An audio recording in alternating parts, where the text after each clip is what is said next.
Bonjour tout le monde, j'espère que vous allez bien. On se retrouve aujourd'hui pour Zach en roue libre en direct de Londres et je suis ravi de vous recevoir car dans cette émission, aujourd'hui, j'ai le plaisir de recevoir une promesse du football français. Quelqu'un dont on a entendu parler il y a plusieurs années. Dans un monde où les footballeurs pros commencent de plus en plus tôt, quelqu'un qui a connu déjà plusieurs environnements de très grands clubs, quelqu'un qui est capitaine de l'équipe de France Espoir depuis le dernier rassemblement et quelqu'un que j'ai déjà eu l'honneur de rencontrer lors de celui-ci.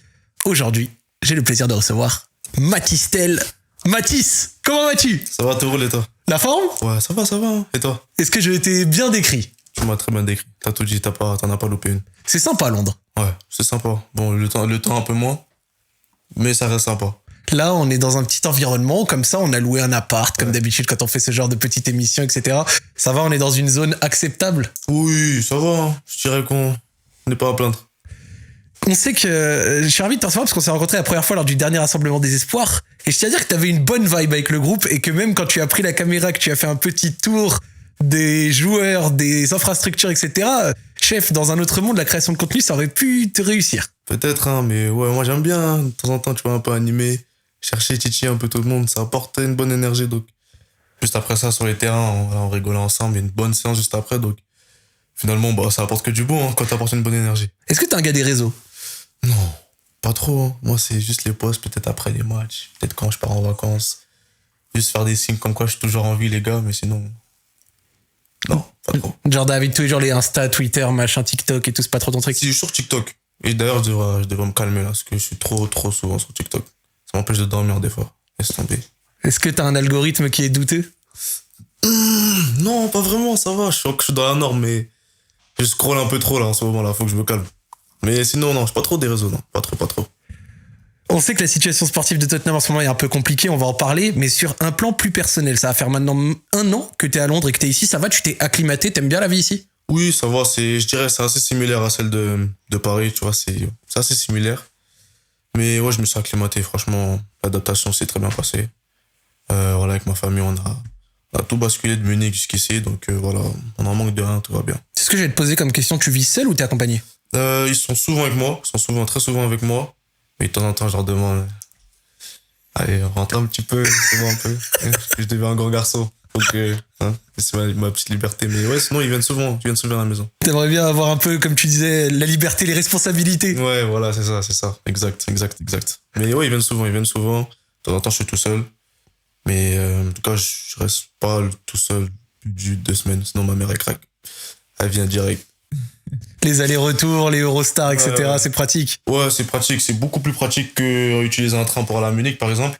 Tu vois, Munich, c'est environ 4-5 heures. Là, on est sur du 2 heures, du direct. Donc, ouais, c'est beaucoup plus facile pour les déplacements. Écoute, on a fait le petit small talk, on a discuté un peu de tout, mais avant tout, je vais te demander de te présenter. Est-ce que tu peux nous dire un petit peu qui tu es ? Donc, qui es-tu ? D'où viens-tu ? Et quel a été ton parcours scolaire ? Alors, parcours scolaire. Bon, je vais revenir à la fin. Alors, moi, c'est Mathys Tel, 2005, né le 27 avril, né à Sarcelles, mais j'ai grandi à Villers-le-Bel. Ah oui, parcours scolaire. Ça va, j'étais un bon élève. Bon, de temps en temps, un peu turbulent. Rigole un peu trop. T'es allé jusqu'où à peu près ? Je suis allé jusqu'où ? Avant le bac. Avant le bac, je suis parti au Bayern Munich. Du coup, sur l'année de bac, ils m'ont attrapé. Dommage, j'aurais aimé le passer. T'aurais aimé aller jusqu'au bout ? Ouais, j'aurais aimé aller jusqu'au bout. Quelque part, est-ce que t'as regardé pour pouvoir continuer éventuellement ou le passer à distance ou... Oh, ma soeur, elle m'a forcé. Hein. Ouais, ma soeur m'a forcé. Ma soeur, elle m'a dit, même si le Bayern vient de te chercher, tu vas trouver un moyen de passer ton bac. Elle voulait rien savoir. J'ai essayé de négocier et tout. Elle a tout cherché. On est parti à Munich. On est parti dans des écoles qui avaient une sorte de bac un peu similaire. Allemand, anglais, français un peu aussi. Ouais. On a cherché des écoles françaises dans tous les alentours. Pas de bol, on a rien trouvé. Donc je lui ai dit, écoute dommage, laisse-moi me focus sur mon ballon. Est-ce que t'as appris l'allemand ? Ouais. J'ai appris l'allemand. Je dirais que je parlais bien, vraiment bien au bout de 6 mois. Ok. 6 mois. Mais sinon, les premières séances, c'était une catastrophe. Ouais, je voyais des mots, il me disait, mais c'est ça. Je dis, ok, je sais que c'est ça, mais je sais pas. Tu vois, mais ouais, c'était pas évident. Mais en tout cas, aujourd'hui, je suis très content parce que tu vois, aujourd'hui, je parle la langue. Ça me permet de communiquer avec plus que les Français. D'accord. Donc, je dirais que ça enrichit mon vocabulaire et je suis très content. Tu parles combien de langues actuellement ? J'en parle, si on compte le créole, 4. Magnifique. Ouais, 4. Français, allemand, anglais, créole. Et c'est vrai que le créole, t'es originaire de Guadeloupe, toi, si je dis pas de bêtises. C'est ça, Guadeloupe. Tu sais que là, je vais faire parler mon inculture, mais je connais évidemment la Guadeloupe et je sais que ça parle créole là-bas, etc. Il y a beaucoup de différences entre le créole et le français, ou alors le créole intègre un peu de français. Il me semblait que c'était ça, non? Ou je dis des bêtises? Oui. En réalité, je te parle créole, tu vas comprendre un peu ce que je veux te dire. Tu vois, c'est pas comme l'allemand où tu vas strictement rien comprendre, mais il y a des similitudes au niveau des mots. Ça se ressemble beaucoup, énormément. Donc, ouais. Ça se rapproche beaucoup du français. Ouais. T'as l'occasion d'y retourner de temps en temps en Guadeloupe? Moi, j'y vais chaque année. Hein. Ouais, pour moi, c'est indispensable chaque année. Quelle ville? Comment? Quelle ville? Moi, je suis de Pelletan, ça à Port-Louis. C'est Grande-Terre. Du coup, quand j'ai l'occasion, je vais voir ma famille, je me ressource. Je vais aider mon oncle dans les champs à retirer, comment ça s'appelle déjà? Ça s'appelle les ignames. Ouais, les ignames. Tout ce qui est dans la terre, là, je mets mes bottes, mes gants. Et je vais tout arracher par terre et tout. Et j'aime bien parce que ça ramène un aspect assez naturel. Ouais. Les sources de mon pays, d'où je viens, là où mon père et ma mère ont grandi, mes grands-parents. Et mes grands-parents, c'est ce qu'ils faisaient. Voilà, tu vois, récolter, agriculture, etc. Donc, je repars là-bas dès que j'en ai l'occasion et ça me ressource pas mal. Les ignames, c'est la patate douce, si je dis pas de bêtises, non? Ouais, c'est ça, c'est une sorte de patate douce, ouais. Pas dire de bêtises parce que je sais que, tu vois, mais c'est une sorte de patate douce, je vais pas aller plus loin. Ouais, bien sûr. Mais c'est normal, quand on parle de culture, surtout de culture culinaire, les gens, ils sont très... Oui. Si tu en loupes un petit détail, c'est comme si t'avais dit une folie, mais ouais, c'est une sorte d'igname, mais c'est assez bon. Moi, j'aime beaucoup. Je sais pas si t'as déjà mangé. Jamais. Jamais? Bah, tu devrais essayer de goûter. Il faudra que j'aille un jour en Guadeloupe. Non, Ouais, mais j'y avais déjà pensé. Ouais, c'est magnifique, c'est magnifique. Bon, c'est 8 heures de vol, c'est un peu long, mais ça en vaut la peine. Ça en vaut la peine. Et il y a une forme de fierté un peu à représenter là-bas pour toi? Ouais, grave. Tu vois, par exemple, moi, je suis pas né là-bas. Ouais. Mais je vis les choses comme si j'étais né là-bas. Tout le temps, mes crampons, j'ai mis le drapeau de la Guadeloupe. Chez moi, j'ai un drapeau de la Guadeloupe. Quand je peux, j'y vais. Là, carrément, ma sœur m'a passé un livre pour que j'apprenne à bien parler le créole. Parce que je le comprends parfaitement. Mais c'est plus le parler qui est assez compliqué, bien prononcer les mots. Mais ouais, pour moi, je suis 100% Guadeloupe. Je suis en pleine représentation. Magnifique. Et après, j'arrête de t'embêter avec ça, mais tu t'as dit que t'as commencé à bien parler l'allemand au bout de 6 mois. T'as passé 2 ans et demi là-bas, donc t'es genre bilingue, y a pas de souci? Ouais, après un an là, tu pouvais me laisser dans une salle enfermée avec des Allemands, tranquille. Mes premiers, les 6 premiers mois, je restais qu'avec les Français parce que je parlais pas anglais et ni allemand du coup. Mais au fur et à mesure, à force d'entendre, de communiquer, de parler, les cours avant et après entraînement, bah voilà, j'ai appris. En plus, quelqu'un, j'ai la chance, j'apprends très vite, donc ça m'a aidé. Tu nous as dit que t'es originaire de Sarcelles, dans le Val d'Oise. C'était comment la vie dans ton quartier un peu? Bah, je dirais, était positive. C'était bien, il y avait une bonne joie. En tout cas, dans le quartier, on aime le foot. Bah, c'est là que tout a commencé finalement. Bah, tu sors en bas avec tes potes, tu joues un peu, tu fais des matchs contre les autres quartiers, ça crée des tournois, des finales. Donc là, l'ambiance a été positive. Et c'était quoi un peu ton environnement familial? Tu nous as parlé de ta sœur qui voulait absolument que tu passes le bac, etc. T'étais fils unique? T'avais d'autres frères et sœurs? C'est comment? Moi, j'ai une grande sœur. Ouais. Et c'est comme ma deuxième mère. Hein. On a 11 ans de différence. Ok. Ouais, 11 ans de différence, donc c'est comme si j'étais son fils. Hein. Chaque chose que je fais, elle prend tout ce que je fais pas, elle le dit, tout, etc. Elle n'hésite pas à me faire des rappels à l'ordre. Donc, ouais. Sinon, j'ai mes 2 parents et ma sœur. C'est vrai que c'est pas commun, tu vois. Genre, toi, t'as 20 ans, si je dis pas de bêtises, donc ouais. Elle a 31. Donc, c'est vrai que c'est un écart d'âge, s'il n'y a pas de frères et sœurs entre, qui est pas régulier, tu vois, qu'on voit pas souvent. Oui, bah, justement, chez certaines familles, il y a ces situations qui est ressortie. Des fois, bah, la différence d'âge, des fois, ça peut créer un petit problème de communication entre les deux, tu vois. Mais moi, avec ma sœur, non, on n'a pas ce problème-là. Franchement, on n'a pas ce problème-là, très proche. Donc, ouais. Elle t'a suivi dès tes débuts ou pas? Ouais, bah, depuis le début, tu vois, j'avais pas le permis, du coup, quand j'étais petit. Des fois, mon père, il était au travail, il pouvait pas m'emmener, maman aussi. Des fois, ils sont un peu fatigués. Bah, c'est elle qui m'emmenait à l'entraînement. C'est elle qui m'aide à faire tout ce qui est déménagement, par exemple, de Munich à Tottenham. C'est elle qui a tout géré. Donc, ouais, elle est pas mal présente au quotidien. Et t'as parlé de la passion du football, la pétence, le quartier, etc. Ça vient de là-bas? Genre, le classique, jouer en bas, jouer au City Stade du quartier, de la ville? Ouais, clairement, ça vient de là-bas. Ça vient de là-bas. Toujours, Cette envie de pouvoir jouer, dominer, marquer, dribbler. Ouais, ça vient de là, ça vient du quartier. L'Île-de-France, elle est souvent mise en avant pour la qualité de la formation, le niveau des joueurs qui ressortent. Toi, t'es arrivé au Stade Rennais à Kazan, mais avant, t'as fait beaucoup de clubs dans la région. Ouais. J'ai vu Villiers-le-Bel, j'ai vu le PFC, 1 an. J'ai vu Aubervilliers avant l'INF Clairefontaine. Parle-nous du foot en Île-de-France et le niveau que t'as rencontré. Niveau vraiment très intéressant. Très intéressant dans le sens où, comme tu le disais, il y a beaucoup de joueurs qui sortent. Les matchs, c'était... Par exemple, si tu penses que tu joues contre une petite ville, tu vas voir sortir un joueur incroyable. Du coup, c'était des confrontations qui étaient assez importantes. En tout cas, tout le monde se tape. Hein. C'était une bagarre. En plus, terrain synthétique. bagarre. Mais ouais, j'ai fait pas mal de clubs, comme tu as pu le dire. J'ai commencé à Villiers-le-Bel. Ensuite, j'ai fait Paris FC 1 an. Pourquoi qu'un an? Parce qu'il y a un coach qui est parti, le coach à qui j'étais. Okay. Il m'a ramené au Paris FC. Malheureusement, c'est pas bien passé pour lui. Il y a des petits problèmes au niveau de la direction. Du coup, il est parti. Et moi, j'ai un petit peu ce côté où, quand voilà, j'ai certaines affinités avec toi, bah, si tu pars, moi, j'étais en mode je pars. Hein. C'est intéressant ça, parce que t'étais assez jeune quand t'as fait ça. Ouais, mais c'est cette mentalité un peu depuis que je suis petit. Mais oui, ce coach-là, franchement, il m'a appris. C'était qui, si tu veux le citer? Reda Bekti. Reda Bekti. Ouais, Reda, j'espère que j'ai bien dit son nom de famille. Mais Reda, en tout cas, tu te reconnaîtras. Reda, ouais. Et franchement, ouais, il m'a beaucoup aidé. Donc, dès qu'il est parti, bah, avec ma famille, comme on avait un lien assez fort avec lui, bah, on s'est dit, bah, on quitte. Et c'est à ce moment-là que je suis parti à Aubervilliers. Ok. Aubervilliers, j'étais avec Samy Gwenfood. Samy Gwenfood qui était aussi au Paris FC. Et voilà, c'est à ce moment-là où déjà j'ai changé de poste. D'accord.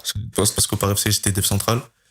T'as joué dev central dans une autre vie. Ouais, dev central, légèrement 6, mais Reda, bon, il va voir la vidéo, mais il me préférait en dev central.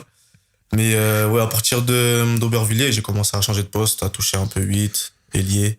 Et c'est là que voilà, j'ai commencé à marquer des buts.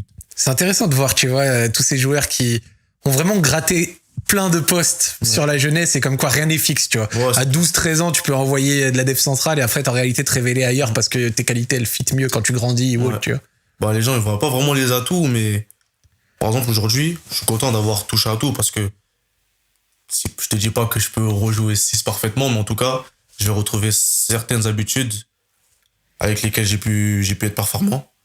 Parce que j'aurais touché à tout, donc je saurais un peu comment défendre, comment me positionner à tel endroit. Donc, c'est des choses que j'ai pu prendre aujourd'hui que j'utilise à bon escient. Ça t'a aidé ce passage à Aubervilliers? Parce que j'ai vu que c'est lui qui t'a ouvert un peu les portes de l'INF Clairefontaine. Ouais, ça m'a beaucoup aidé. Parce que Aubervilliers, le club, c'était juste un terrain pour tout le club. Ok. Tout le club. Toutes les sections. Tout petit au grand. Du coup, déjà, c'était une galère un peu pour s'entraîner. Des fois, on partageait le terrain en deux. Les U17, les U16 ou U15. Je fais quoi? U15 avec des fois les U9 de l'autre côté. Mm-hmm. Du coup, voilà, on essayait de faire avec les moyens du bord, mais ça nous a pas empêché de pouvoir travailler et de pouvoir performer. En tout cas, moi, personnellement, ça m'a beaucoup aidé. Aubervilliers, ça m'a énormément aidé. Ouais. Comment t'as atterri à l'INF Clairefontaine? Nous, on l'a connu un peu comme un des bastions de la formation française. Comment t'es arrivé là-bas et qu'est-ce que t'y as appris? Comment je suis arrivé là-bas? Bah, déjà, il faut savoir qu'il y a énormément de tests à passer. Déjà, c'est que terrain. Voilà, j'avais fait un test à la Courneuve, un autre test, parce que ça reste souvent dans le secteur. Comme j'étais à Aubervilliers, bah, c'est le secteur du 93. Du coup, Aubervilliers, on a fait au Bourget. Toutes les villes en tête, mais voilà, c'était différents rassemblements où, voilà, c'est que des matchs. Et les dirigeants sont autour du terrain, ils regardent jouer, on vous regarde. Vraiment? Ouais. Donc, pour juste bien comprendre, t'étais à Aubervilliers, tu t'es démarqué, et donc du coup, à des moments, t'as proposé d'intégrer des tests, et c'était jouer les petits, nous on est autour, on regarde. Bah, c'était pour Clairefontaine, et tu vois, aujourd'hui, bah, à l'époque, Clairefontaine, c'était vraiment l'institut à aller. Franchement, c'était quelque chose de très haut.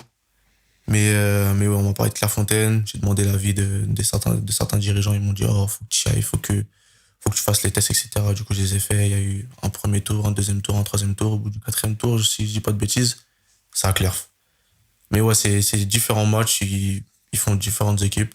Je dirais avec combien 4 équipes, 4-5 équipes. On fait un tournoi. Et voilà, bon, T'as juste à jouer ton football. Hein. Finalement, c'est pas vraiment équipe parce que c'est individuel, tu vois. Mais ouais, c'était une bonne bagarre. C'est quoi la mentale parce que t'as dit un truc intéressant là, c'est que c'est des équipes contre une équipe, mais c'est pas vraiment des équipes, c'est individuel, tu dois briller. Donc quand t'es un attaquant, peut-être tu vas un peu moins lâcher le ballon, mais en fait si tu parles dans le délire de pas lâcher le ballon, ça peut jouer contre toi. Non, mais si t'es un défenseur central, tu vas peut-être vouloir des fois sortir de ta zone et du coup créer un trou parce que tu veux briller. C'est quoi la mentale, comment t'abordes ces trucs? Pour moi en tout cas, j'étais constamment dans la réflexion. Est-ce que je fais ça parce que si je fais ça, est-ce qu'ils vont apprécier parce que on savait qu'on était observé, qu'on pouvait pas faire n'importe quoi, tu vois. Donc, après, moi, j'essaie de rester le plus naturellement possible. Mon père qui me disait, si t'es arrivé là, c'est par rapport à ton football, donc joue ton football. Je voulais jouer mon football de A à Z. J'étais dev central. C'était un football assez plus restreint que mon football actuel. Mais ouais, j'ai essayé de faire ce que j'avais à faire et c'est bien passé. T'es encore dev central quand t'as fait les tests pour Clairefontaine? Ouais, parce que quand je suis arrivé à Aubervilliers, j'étais pas encore attaquant. D'accord. Ouais. J'ai fait combien de temps à Aubervilliers? J'ai fait, je pense, 2 ans. Ouais, t'as fait 2 ans, ouais. 2 ans. Les 6 premiers mois, j'étais dev central. Du coup, quand je faisais les tests pour Clairefontaine, j'étais aussi dev central. Ah, ils sont arrivés vite au final, du coup. Ouais, ils sont arrivés quasiment au moment où j'arrivais à Aubervilliers. Oh, ok. Donc, ouais, j'étais dev central et voilà, l'évolution, elle est venue petit à petit. Et petite question, parce que tu vois, j'ai lu des livres et j'ai parlé, maintenant que je suis un peu dans le milieu du foot, tu vois, j'ai parlé à du monde, etc.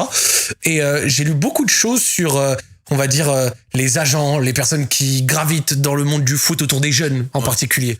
Toi, t'as que 20 ans, entre guillemets. Là, ce dont on parle, c'était il y a 6, 7, 7, 8 ans. Tu vois, c'était il y a pas si longtemps. Tu vois, sur mon plateau, moi, j'ai reçu... Après, je cherche un ancien. Non, t'as que 20 ans, chef. Mais ce que j'essaie de dire, c'est qu'en général, tu vois, je reçois des gens, par exemple, il y a pas longtemps, j'ai reçu Mamadou Niang. Ouais. Lui, la carrière est déjà finie. Il me parle de choses qui ont 20 ans. Nous, on parle là d'un truc qui est beaucoup plus récent. Est-ce que toi, quand t'étais plus jeune et que t'as commencé à te démarquer, vous avez déjà eu avec, ton entourage des approches, des gens qui ont commencé à essayer de te graviter autour, des discours qui font tourner la tête ou qui rendent un peu bizarre, tu vois? Ouais, on a souvent été confrontés à ces situations, plus mes parents que ma sœur, parce que ma sœur, elle a des amis qui connaissent un peu le milieu du football, qui l'ont jamais eu la puce à l'oreille par rapport à ça. Donc, dès qu'il y avait ma sœur, ils allaient pas trop. Mais dès que mes parents ils étaient un peu plus seuls, ils essayaient d'aller voir mes parents, leur parler, échanger les numéros. Des fois, ils se retrouvaient même à retrouver les numéros de mes parents, on savait pas comment. Ok. Mais au début, c'est assez pénible parce que mes parents, ils viennent le samedi pour voir leur fils jouer. Ils n'ont pas forcément envie d'être dérangés, mais ça fait partie du game. Hein. Et tout le monde essaie de s'en sortir, je dirais, parce qu'ils voient qu'il y a un potentiel chez un joueur, donc ils veulent le prendre. Mais après, moi, j'ai la chance d'avoir pu prendre ma décision assez tôt. Ça fait maintenant, je dirais, 5 ans, 6 ans que je suis avec le même agent. Ok. Ouais. Donc voilà, ce problème-là, il n'a pas été un problème sur la durée, donc voilà. Et eux, ils se rendaient compte de ce qui se passait autour de toi quand t'étais jeune? Mes parents, non. Non. Du tout. Ouais, non, du tout. Parce que dès que j'ai signé avec mon agent, on gardait tout entre nous. Parce que lui, il me formait en même temps. Ok. Voilà, il me formait beaucoup. Il te forme à quoi? Sur l'aspect mental, sur ce qu'il y avait autour du foot, les choses à faire, à ne pas faire, les communications, toutes les choses, tu vois, qui auraient pu me porter préjudice. C'est bien ça. Et tu vois, tout le poison qui est autour du foot, plutôt que d'aller le dire à mes parents, rajouter une pression, parce que tu vois, il y a déjà la pression de mon fils. Par exemple, quand je partais à Clerf, mes parents, parce que je suis parti tôt, j'avais quel âge? 12 ans, 13 ans. Mais moi, dès que je suis parti de la maison à 12, 13 ans, ma mère cata, c'est tombé. Ouais, c'était... Du coup, on essayait de pas trop en rajouter. Du coup, s'il y avait des informations négatives ou quoi que ce soit, on parlait directement, lui et moi. Et voilà, c'était une manière de protéger ma famille. Je comprends. Mentalement. Ouais. Mais c'est bien qu'il y ait aussi eu cet aspect de te former, de t'expliquer un peu des choses, etc. Même à un âge un peu jeune, c'est cool que... Tu vois, mais putain, j'ai jamais vraiment reçu... On a eu Jérôme Méhari qui était un deal maker, mais on n'a jamais vraiment reçu, tu vois, d'agent du foot directement dans un corps libre. Mais c'est vrai que du grand public et même de moi qui connais pas forcément toujours l'intérieur, on a l'impression que des fois l'agent c'est juste, il est dans les deals. Moi, tu vois, il y a différents types d'agents. Puis voilà, quoi. De ce que j'ai pu voir, c'est à l'agent qui te prend vraiment pas comme un joueur. Forcément, tu es son joueur, mais il te prend pas vraiment comme un joueur. Il y a une certaine affinité qui commence à se créer, des liens, parce que vous êtes constamment ensemble. Bah ouais, forcément. En contact souvent et tout. Ouais, ouais. Exactement. Donc, Il y a l'agent qui va te prendre un peu comme un petit frère, comme vraiment un membre de la famille, ou vraiment un agent qui va vraiment te prendre comme un joueur et faire ce qu'il a à faire. Mais en tout cas, moi, personnellement, pour mon cas, aujourd'hui, c'est comme un membre de ma famille, donc n'hésite pas à me dire la vérité. Des fois, il me le dit très clairement. Mais des fois, c'est bien. C'est bien de l'entendre. Ouais. Ouais, c'est bien de l'entendre. Tu penses que t'as la maturité de savoir entendre des choses qui font pas plaisir? Aujourd'hui, oui. Avant, laisse tomber, il y a des moments, moi, je vais te dire, hein, mais il y a des moments où il me disait des trucs, j'avais plus envie de lui parler. Ouais. Pendant une semaine, 2 semaines, je voulais plus lui parler, laisse tomber. Mais j'étais moins mature qu'aujourd'hui, du coup, maintenant, avec le recul, bah, en fait, ce qu'il me disait de négatif, ça me sert aujourd'hui parce que je refais peut-être plus les mêmes choses. Pour ça, je vois les choses d'une manière différente.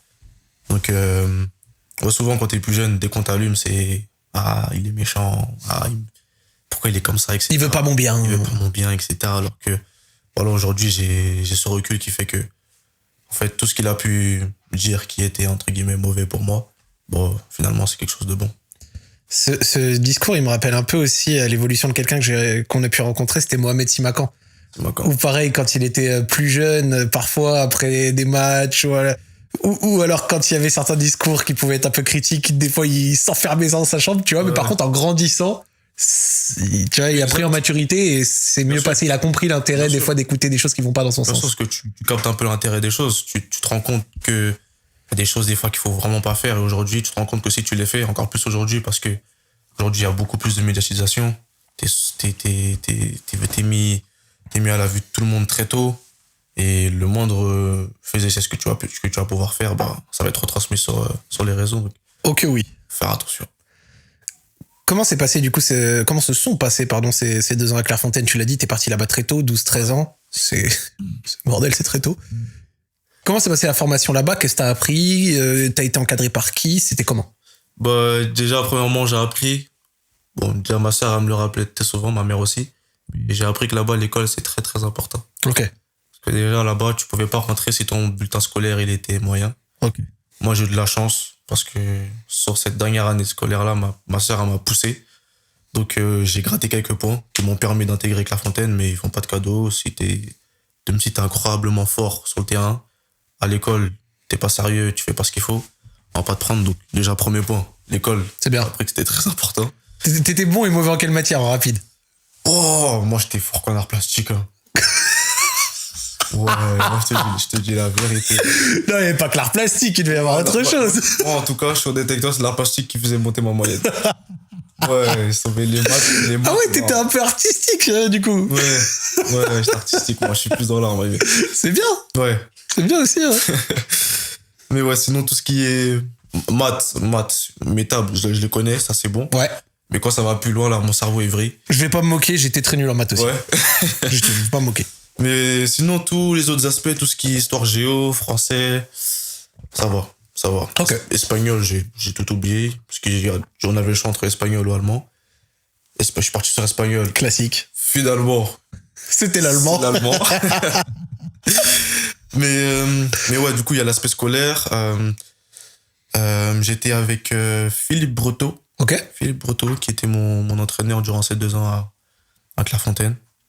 Voilà, avec lesquels j'ai beaucoup appris. D'accord. T'étais quoi? T'étais avec une sélection des jeunes d'équipe de France, d'Île-de-France, ouais. Qui étaient des prospects qui étaient intéressants, qu'ils ont scoutés. Ouais, c'est ça. On était une vingtaine de joueurs. On était avec la génération 2004.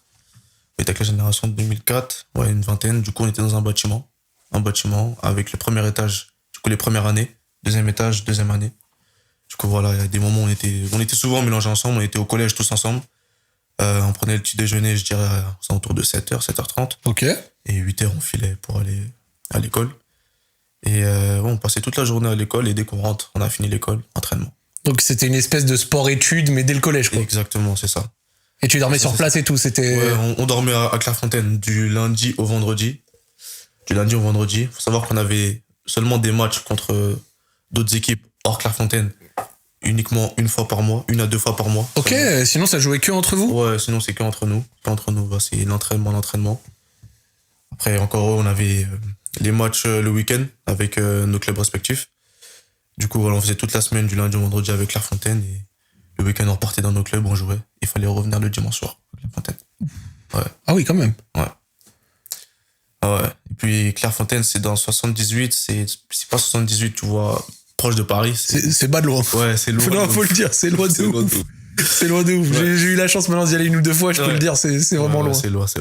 Il y avait qui avec toi? Est-ce qu'il y avait des gens qui ont eu une carrière derrière ou pas du tout dans cette génération 2004-2005 dont tu parles? 2004-2005, alors il y a Malamine Efekele. Oui. Malamine Efekele. Qui est à Monaco, si je dis pas de bêtises. Il y a Malamine Efekele. Je te dirais qui? Après, il y en a où, tu vois, ils sont pas vraiment dans un gros niveau, mais il y en a, je pourrais t'en citer, il y a Ebonog. Okay. Qui est au Havre, je pense, maintenant. Ouais, bah c'est très bien le Havre. Ouais, qui est au Havre, parce que je dis pas de bêtises. Bon, il y a des joueurs de ma génération, il y a qui? Il y a El Nasri Mistouaï, qui est un gardien. Il y a Richie Valmé. D'accord. Richie Valmé, Monaco. Mais tu sais que je me permets, Mathis, mais rien que le fait que tu sois capable, sur un groupe d'une vingtaine, de 12 à 13 ans, de citer 5, 6, 7, 8 peut-être joueurs qui sont derrière pro, ça veut dire qu'ils se sont peu trompés. Ouais. Genre quand à 12-13 ans tu vois des petits jouer et qu'à la fin 50% presque vont en pro, enfin 40-50% c'est fou. Ouais, c'est clair, c'est qu'ils ont pu voir que certains joueurs avaient vraiment le niveau de pouvoir atteindre le monde professionnel, donc je suis content. Après, ceux que j'ai pas cités, les gars, ensemble.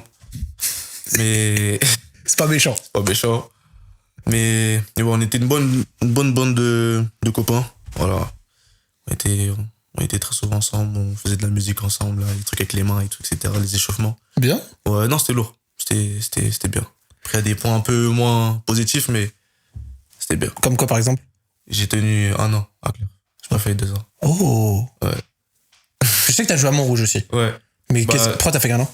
J'ai fait 1 an parce que je me suis fait virer au bout de la 2e année. En première année, j'ai fait des bêtises. Voilà, j'ai fait une première bêtise où j'ai un avertissement... comportement. Ouais, comportement. Là, c'était un avertissement où, prochain truc que tu fais, au revoir. Et au début de la 2e année, je crois qu'on est arrivé à Clerf en juillet-août pour pouvoir repartir avec la génération 2006. J'ai fait quoi, un mois, 2 mois. Après, je me suis fait virer parce que je me suis battu au collège. Ok. Et bah, du coup, comme je me suis battu au collège... Il y a eu répercussion à Clairefontaine. Ouais, il y a eu répercussion à Clairefontaine. Donc, je me suis fait via le conseil de discipline. Ma famille qui est venue, même les gens de Rennes qui sont venus parce que j'étais à Rennes, du coup. Ouais. J'étais à Rennes, les recruteurs de Rennes, ils étaient venus, ils étaient là durant le conseil de discipline. Les recruteurs de Rennes étaient là pendant le conseil de discipline? Ouais, bah, ceux qui m'ont recruté, le responsable du recrutement était là. Ok. Avec celui qui m'a recruté aussi. Donc les deux, ils étaient là pour pouvoir apporter une forme de soutien à ma famille et moi. Et voilà, ils ont pris leur décision. Ils ont dit qu'ils me gardaient pas par rapport à divers problèmes au niveau de mon comportement. Et aujourd'hui, avec du recul encore, bah, je pense que c'était la décision la plus juste parce que j'étais pas un des meilleurs au niveau du comportement. Ok. Ouais, j'étais... C'est bien de pouvoir le reconnaître, tu vois. Oui. Tu pourrais, tu vois, quelques années plus tard dire ouais, c'était injuste. Ouais, non. Moi, j'ai pris en maturité, comme je te dis, bah, mon agent qui m'a beaucoup parlé. Et le truc de Clairefontaine, ça m'a giflé, mais à un point, m'a giflé. À ce moment-là, t'as vu quoi, les portes du monde du foot un peu se fermer, genre? J'ai même peur par rapport à Rennes parce que ils étaient un peu réticents sur le fait que je représente Rennes en étant à Clairefontaine. Je me comporte très mal, je fais des choses qui sont pas très bonnes. Est-ce qu'on va vraiment le prendre pour aller à Rennes? Du coup, je remettais tout en question. Du coup, après ce moment-là, après le conseil de discipline, bah, je suis rentré à la maison. Déjà, j'avais pas la décision tout de suite. Je suis resté 2-3 jours à la maison. Ils ont dit qu'ils vont parler avec le DTN, le DTNC. Directeur technique national. Voilà, qui était là. Et du coup, après 2 jours, j'ai eu la décision au téléphone. Bah, ils ont dit que ouais, c'est fini. Du coup, j'étais chez moi. J'étais déscolarisé pendant 1 mois. Ok. Parce que du coup, j'étais plus au collège là-bas. J'étais déscolarisé pendant 1 mois. Du coup, il a fallu que je reparte à Villers-le-Bel, là où j'étais. Là où t'as commencé. Ouais, là où j'ai commencé. Du coup, j'avais dit au revoir à tout le monde. Et le retour quelques années plus tard. Tu dates, hein? Ouais, du coup, ils m'ont revu. Et bah, comme j'avais ces problèmes de comportement là, bah, je les avais déjà depuis avant. J'ai retrouvé un prof qui m'avait déjà mis en garde par rapport à ça. Il me revoit. Je t'avais dit. Et moi, je veux dire quoi? Il m'avait dit. C'est vrai? C'est vrai, C'est vrai? Du coup, bah, après ce moment-là, bah, j'ai fait profil bas. Voilà, on a cherché diverses solutions. aussi par rapport à Aubervilliers, ça commençait un peu à changer, commençait à se dégrader. Du coup, j'ai décidé de pouvoir rejoindre Montrouge. Du coup, voilà, j'ai intégré mon ancienne école à Villers-le-Bel. Voilà, ça m'a pas mal giflé parce que j'ai vu les répercussions que ça avait déjà par rapport à moi et par rapport à ma famille, surtout. Par rapport à ma famille qui avait accepté que tu allais à Clairefontaine, un machin etc. et tout. Surtout, ça a été une forme de sacrifice pour eux parce que j'habitais dans le 95, 78. Mon père qui fait les allers-retours alors qu'il commence à 4h du matin, il finit à 16h. Après, il faut venir le chercher, trucs, etc.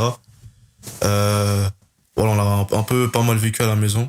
Mais voilà, on a pris ça comme une expérience, un mal pour un bien, qui m'a forgé, qui m'a fait prendre en maturité. Et voilà, après ça, j'ai pu rejoindre Montrouge. C'est là que Montrouge est arrivé.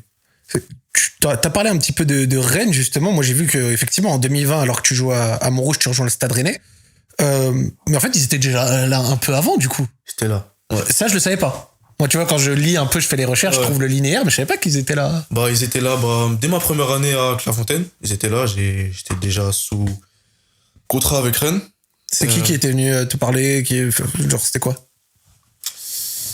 Là, c'est Philippe Barrault.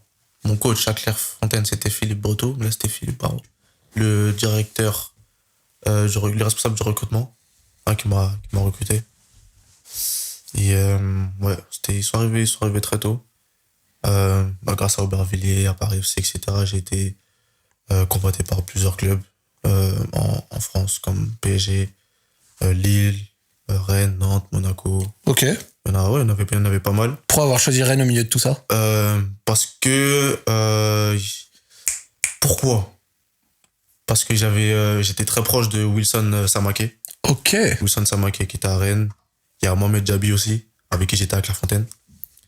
C'était deux personnes avec qui vraiment j'étais proche, qui sont aussi de région parisienne. Djabi, j'étais avec lui à Clairefontaine, donc j'hésitais pas à lui demander par rapport à Rennes, etc.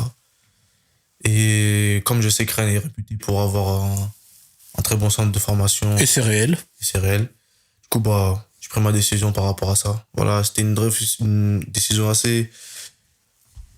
que j'ai prise vraiment avec grande réflexion. Parce que, il y avait des PSG, il y avait des grands clubs. Quand t'es jeune, tu te dis, PSG. Puis même, toi, t'es un jeune de région parisienne, PSG. Tu vois, genre, on peut. Tu vois, il y a les anciens, ils ont connu le PSG des années 2000 et tout. Toi, t'es né en 2005. Ouais. Donc, du coup, toi, t'as surtout connu le PSG qui gagne tout. C'est ça, exact. Donc, forcément, ça devait te faire kiffer, tu vois. Ouais, bien sûr. Après, moi, j'ai cette mentalité de vas-y, tranquille. Va dans un environnement qui change. Voilà, trouve-toi, cherche-toi un peu. Cherche à évoluer, à vraiment tirer, voilà, ce qui est en toi. Et on a pris la décision d'aller à Rennes. Et franchement, c'est pas un choix que je regrette. Pas du tout. Franchement, c'est super bien passé, ma formation. Bien sûr, on va en parler. On va y venir, donc... Juste avant de parler à Rennes, t'avais fait une grosse saison à Montrouge pour avoir de les rejoindre? Ouais. Déjà, faut savoir que dès que je me suis fait virer de Clairefontaine et que j'ai quitté Aubervilliers, on s'est présenté à Montrouge. Le coach m'a dit, Cash, mon équipe tourne bien, j'ai pas besoin de toi. C'est une façon de venir ou qui te met pas dans les meilleures dispositions. On était avec mon agent, on est passé dans le bureau, etc. Parce qu'il fallait qu'on trouve un projet qui soit à la hauteur de nos ambitions. Et c'était Montrouge parce que voilà, c'était 17 nationaux. Montrouge, il tapait tout de partout. Du coup, voilà, je parlais avec le coach de l'équipe U17. Il m'a dit, l'équipe tourne bien, j'ai pas besoin de toi. Après, tu peux venir t'entraîner, tu fais ce que t'as à faire. Du coup, moi, ça m'a piqué un peu, Je me suis dit, Cash, ça m'a piqué. Et je me suis dit, attends.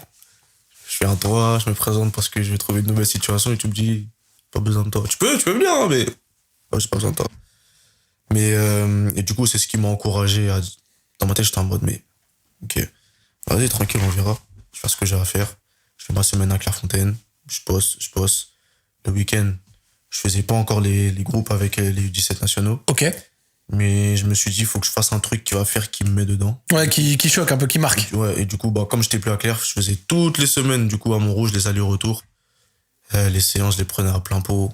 J'étais avec des plus grands que moi, j'étais avec la génération 2003-2002. Il y avait un géant devant moi, je le tapais, je m'en fiche. Il y avait un autre géant, je le tape encore. Comme ça, il voit que tu vas me prendre... Quand tu parles de taper, c'est aller au duel, à l'épaule, c'est... Ouais, parce que j'avais un autre jeune aussi de mon âge qui était dans le groupe avec les 17 nationaux. Et lui était un peu plus en retrait, il les osait pas trop. parce que c'était les plus grands. Tu vois, c'est Montrouge, c'est un club de Paris. Du coup, si tu tapes un grand, tranquille, il y a les vestiaires. Ouais. Donc, si tu fais un truc sur le terrain, il y a du monde, on va s'enfermer. Ouais, il y a des soucis là, quand j'étais au Aubervilliers, quand j'étais à Montrouge. Ça s'est pas réglé sur le terrain. Ouais, il se réglait très vite, très vite. Le lendemain, tu revenais à l'entraînement avec d'autres idées. Ouais, parce que finalement, quand t'es à Aubervilliers, c'est que des mecs de quartier. Bien sûr. Quand t'es à Montrouge, c'est que des mecs de quartier. Bah, moi, je sors d'un quartier aussi, donc finalement, on est tous des gens de quartier. Bien sûr. Et vous connaissiez les codes. Ouais, on est tous des gens de quartier, on connaît les codes et au final, dans le football, ça sort un peu de la street. C'est-à-dire, finalement, il n'y a pas vraiment eu d'école. C'est en bas que tu trouves le football. Donc, voilà, j'hésitais pas non, à tamponner les grands. Voilà, imposer une forme de respect. Et déjà, le coach m'a envoyé une belle bastos, donc je voulais pas que cette bastos aussi vienne des coéquipiers. Ouais, je capte. Donc lui, je pouvais pas. Qu'ils en rajoutent par-dessus. Je pouvais pas taper le coach. Du coup, ok, j'ai pris du coach, j'ai mis sur les joueurs. Et ça a porté ses fruits au final parce que j'ai pu intégrer le groupe, j'ai pu enchaîner les matchs. Et c'est là où j'ai pu faire mon nom un peu plus qu'avant en région parisienne. Et je suis parti à Rennes juste après avec de bonnes munitions. Comment t'as vécu ton arrivée en Bretagne? Ça change quand même d'environnement et tout. Ça change, c'est pas Paname. Rien à voir. Ouais, non. C'est sympa Rennes, moi j'ai déjà fait la ville, j'aime bien. Ouais, c'est sympa, hein. Franchement c'est sympa, mais après il fallait que je change quelques codes parce que j'avais encore des comportements un peu trop ghetto. Et tu vois, des fois ma manière de parler, je m'exprimais de manière très ghetto. Ok. T'as travaillé dessus? Oui. Parce que là, tu parles bien, là. Oui, je parle bien. Avant, je parlais pas comme ça. Ah non. Après, là, tu vois... Si tu parlais comme ça à 14 ans, ça m'aurait inquiété. Ouais, si je peux aussi le dire. Mais oui, il fallait que je change certaines choses. Mais sinon, ouais, la Bretagne, c'est bien, c'est beau, c'est calme, c'est paisible. Et franchement, j'étais dans un environnement qui était franchement très bien. Justement, on parle de la qualité de la formation rennaise et des gros joueurs passés par là-bas ces derniers temps, qui sont sortis du centre de formation, etc. Toi qui l'as vécu, et qui l'as en plus vécu récemment, qu'est-ce que t'as appris là-bas et où est-ce que ça se démarque selon toi? C'est par les infrastructures, le scouting, les éducateurs, c'est comment? Dès que je suis arrivé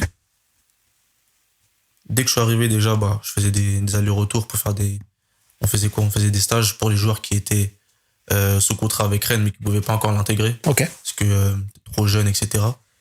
Et j'arrive au centre de formation avec Kamavinga, Brandon Sopi, et il y avait Yangbo aussi.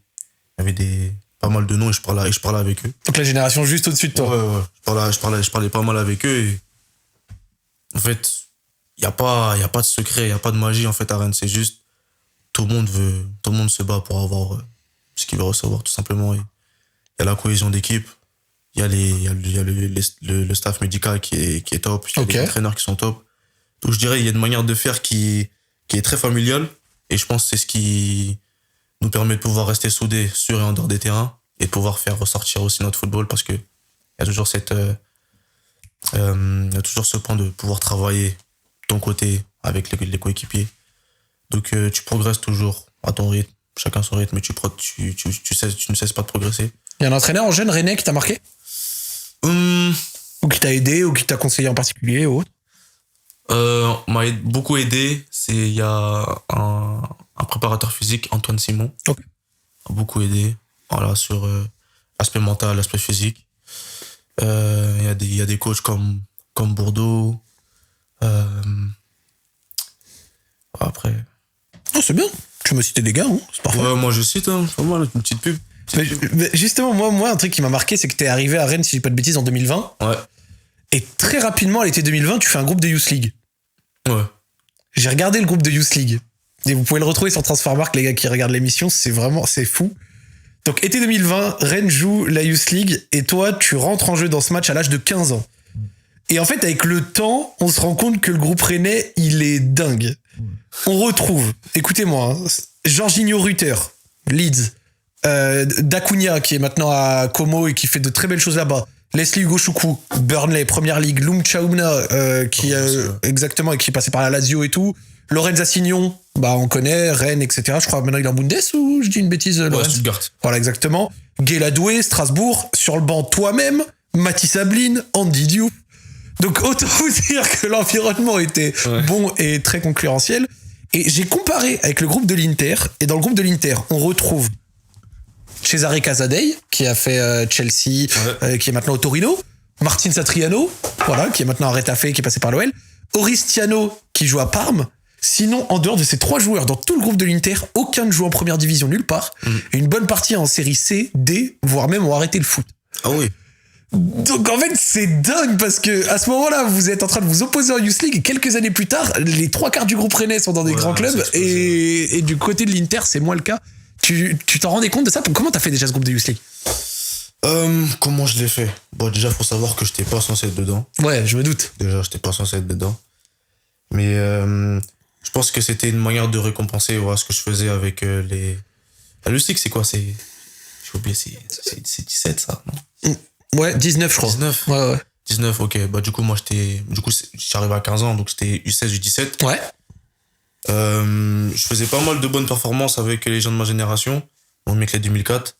C'était aussi, voilà, je me débrouillais pas mal.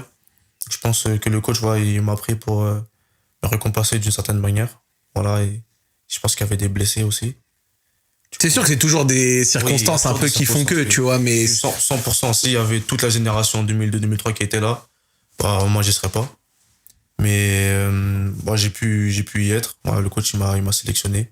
J'ai fait le voyage. Franchement, c'était différent parce que j'étais qu'avec les 2004. Là, tu mets avec les plus grands. Il y a des moments où je savais même pas où me mettre. Mais, avec des trucs, je montais dans ma chambre, c'est mieux. Ils étaient tous en bas, je montais dans ma chambre direct. Ah ouais? Ouais. Tu te sentais un peu à part? Ouais, j'étais en mode... En plus, je crois que j'étais le plus petit, je pense, du groupe. À 15 ans, oui, t'étais le plus petit. J'étais le plus petit, du coup... après, j'ai la chance d'être tombé sur des top mecs comme Jorginho, tous, franchement, qui m'ont pas mal intégré. Voilà, au début, c'était un peu compliqué, parce que après moi, je suis quelqu'un... J'aime pas trop me mélanger, je reste un peu dans mon coin. Ok. Du coup, ils sont venus me chercher, ils m'ont mis à l'aise. Une fois que moi je suis à l'aise, ça y est, j'y vais. Et ce qui concerne le match, l'Inter. Je commence sur le banc, etc. Voilà, le match a son histoire, c'est le moment pour moi d'entrer. J'essaie de faire ce que j'ai à faire. Je me souviens d'une action où je reçois la balle, je débarque sur le côté, je frappe au bar. J'aurais aimé que ça rentre. Mais en tout cas, très content, très satisfait et très reconnaissant parce que j'ai eu la chance de pouvoir jouer en Youth League à l'âge de 15 ans. Faire des premières minutes. Parce que pour moi, c'est déjà un peu le monde pro. Ouais. Jorginho était déjà avec les pros. Ouais, c'est l'antichambre. Dacunia était déjà avec les pros. Donc déjà, j'étais en mode, je suis en train de jouer avec des pros, c'est trop. C'est trop. Du coup, c'était très motivant aussi pour moi. C'était comment le niveau? Ça allait vite? Ça allait trop vite. Vraiment, ça allait trop vite. Ça allait trop vite. Parce que quand tu passes de U16, U17 à 19 nationaux qui jouent des compétitions européennes comme la Youth League, ça allait trop vite. C'est super physique. En plus, les mecs, moi, j'étais assez grand déjà, physiquement. Mais il y avait plus grand encore. Du coup, la Youth League. C'est ça qui se démarque un peu dans les différents niveaux que tu as pu affronter au fur et à mesure que tu as grandi, parce que on parle de, genre, il y a moins de 50, tu faisais tes premières minutes en Ligue 1 à 16 ans, et là, maintenant, tu es à Tottenham en Première Ligue, tu as connu la Bundes. C'est la rapidité et l'intensité qui, à chaque fois, montent d'un cran? Ouais, c'est clair. C'est le cas. C'est le cas à chaque fois. Partout où j'ai pu passer, ça a pu monter. Déjà, après la Youth League, après l'entrée que j'ai pu faire, j'ai basculé avec les pros. Ouais. Et là, je faisais que des séances d'entraînement avec les pros. Mais j'allais jouer le week-end avec la réserve, les 19. C'était souvent des petits allers-retours. Et il arrivé un moment où il y a Bruno Genesio, le coach de l'équipe première, qui a dit, lui, il bouge plus. Il reste avec le groupe des pros. Du coup, je suis resté avec le groupe des pros. À l'été 2021? Ouais. Et ensuite, j'ai signé mon premier contrat pro avec le Stade Rennais. Magnifique. Et ensuite, ça a déroulé. J'ai fait mon premier match avec Rennes. Avant de parler du premier match, justement, comment Bruno Genesio t'as vu, en fait? C'est juste dans les entraînements, Non, il regardait pas les entraînements, mais il a envoyé beaucoup ses adjoints. Ses adjoints regardaient un peu les jeunes. Donc, il venait nous regarder souvent, très souvent, parce que on a la chance au Stade Rennais d'avoir fait tout au même endroit. Le stade, il est devant le centre de formation. Ok. Donc, dès qu'il y avait match, juste, on marche, 10 mètres, on est dans le stade.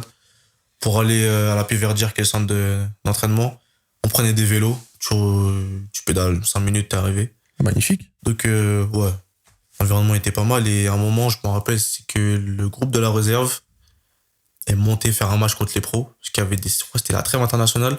Et les pros qui restaient et qui partaient pas en trêve, on faisait des petits matchs contre les pros. Et je pense que c'est ce moment-là où il a commencé à garder certains joueurs. T'as fait un bon match? Ouais, j'ai fait un bon match. J'ai fait un bon match. J'ai fait un bon match en face avec les Nzonzi. Il est en caillou, lui. C'est-à-dire?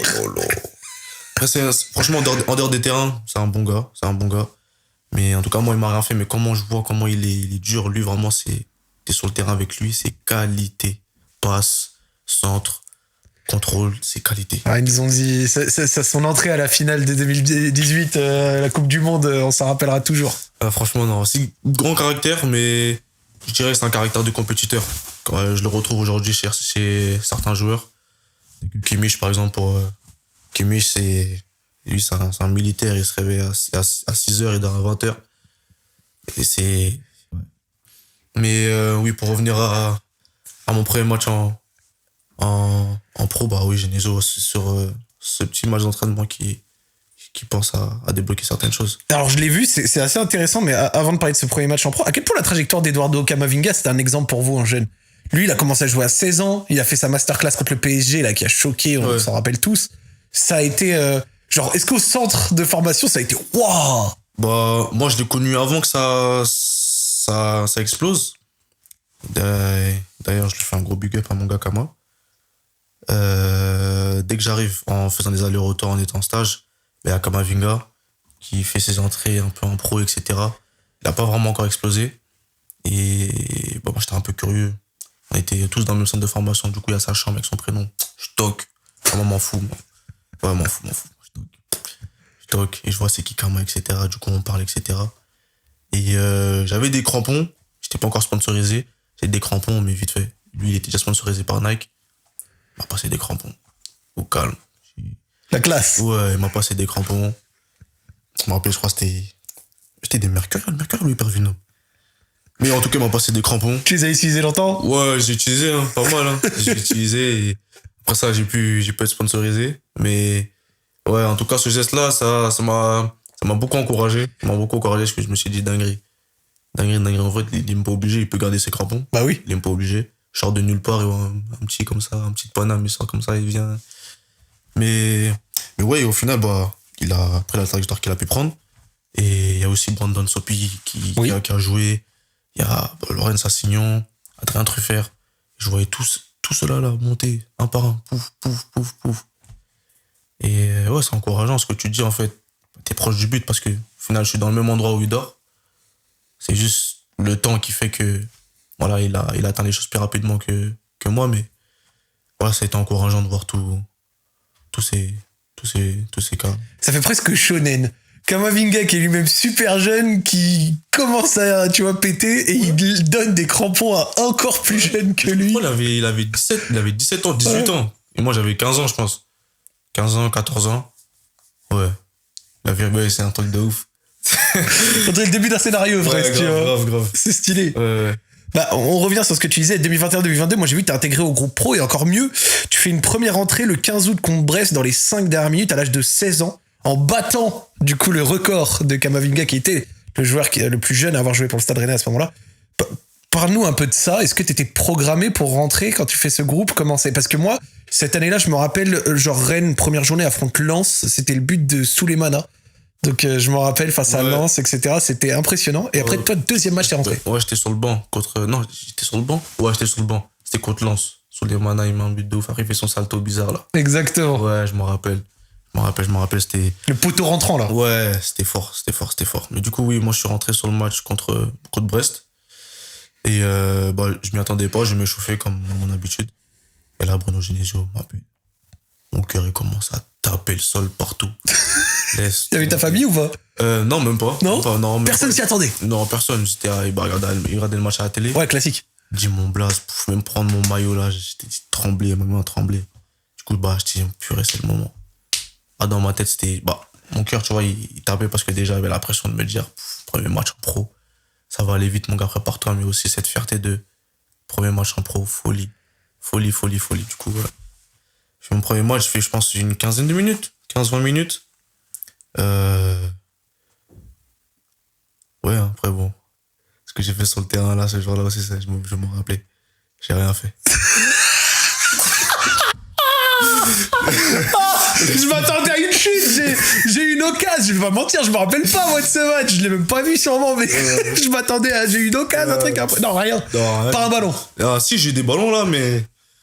Ouais, c'est pas la N3, c'est pas la N2. Oh, ça arrive, hein.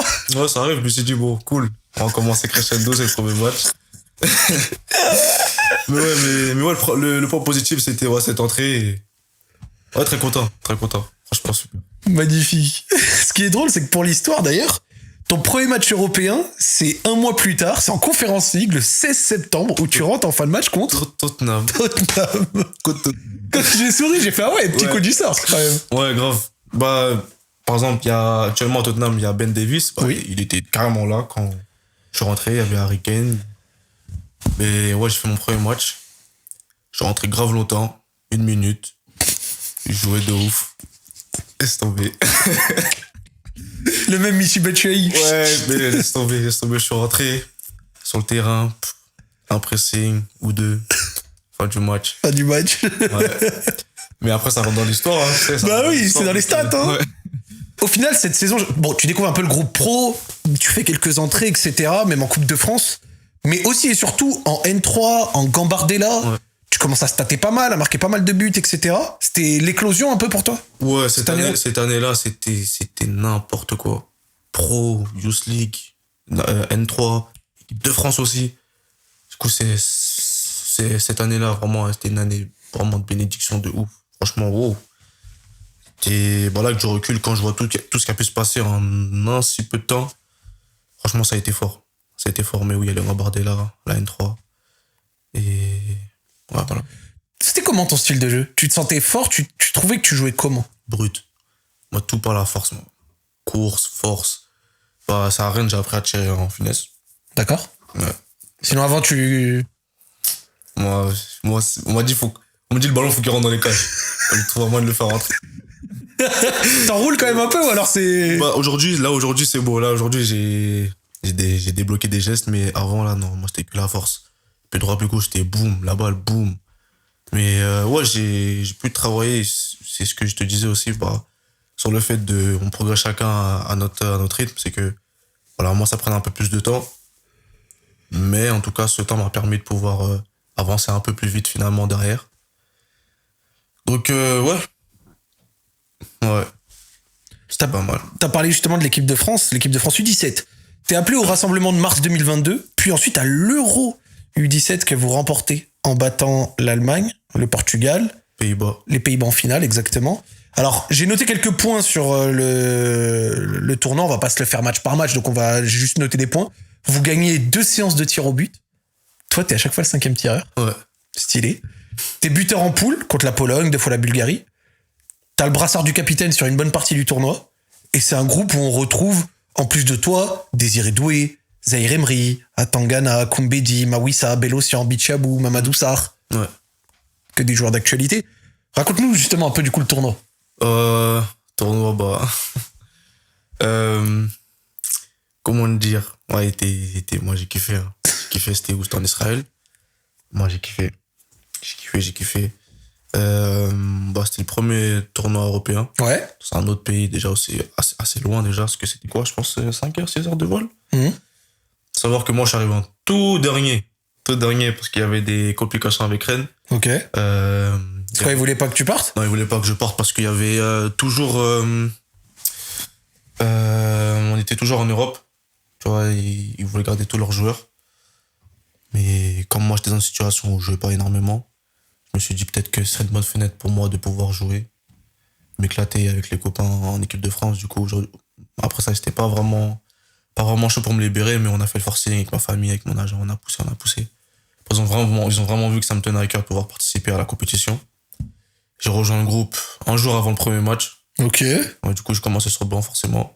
J'arrive à la veille du match. Dès que j'arrive en Israël, il est quelle heure? Il est 18h. Le préparateur, j'arrive dans ma chambre. Je comptais dormir.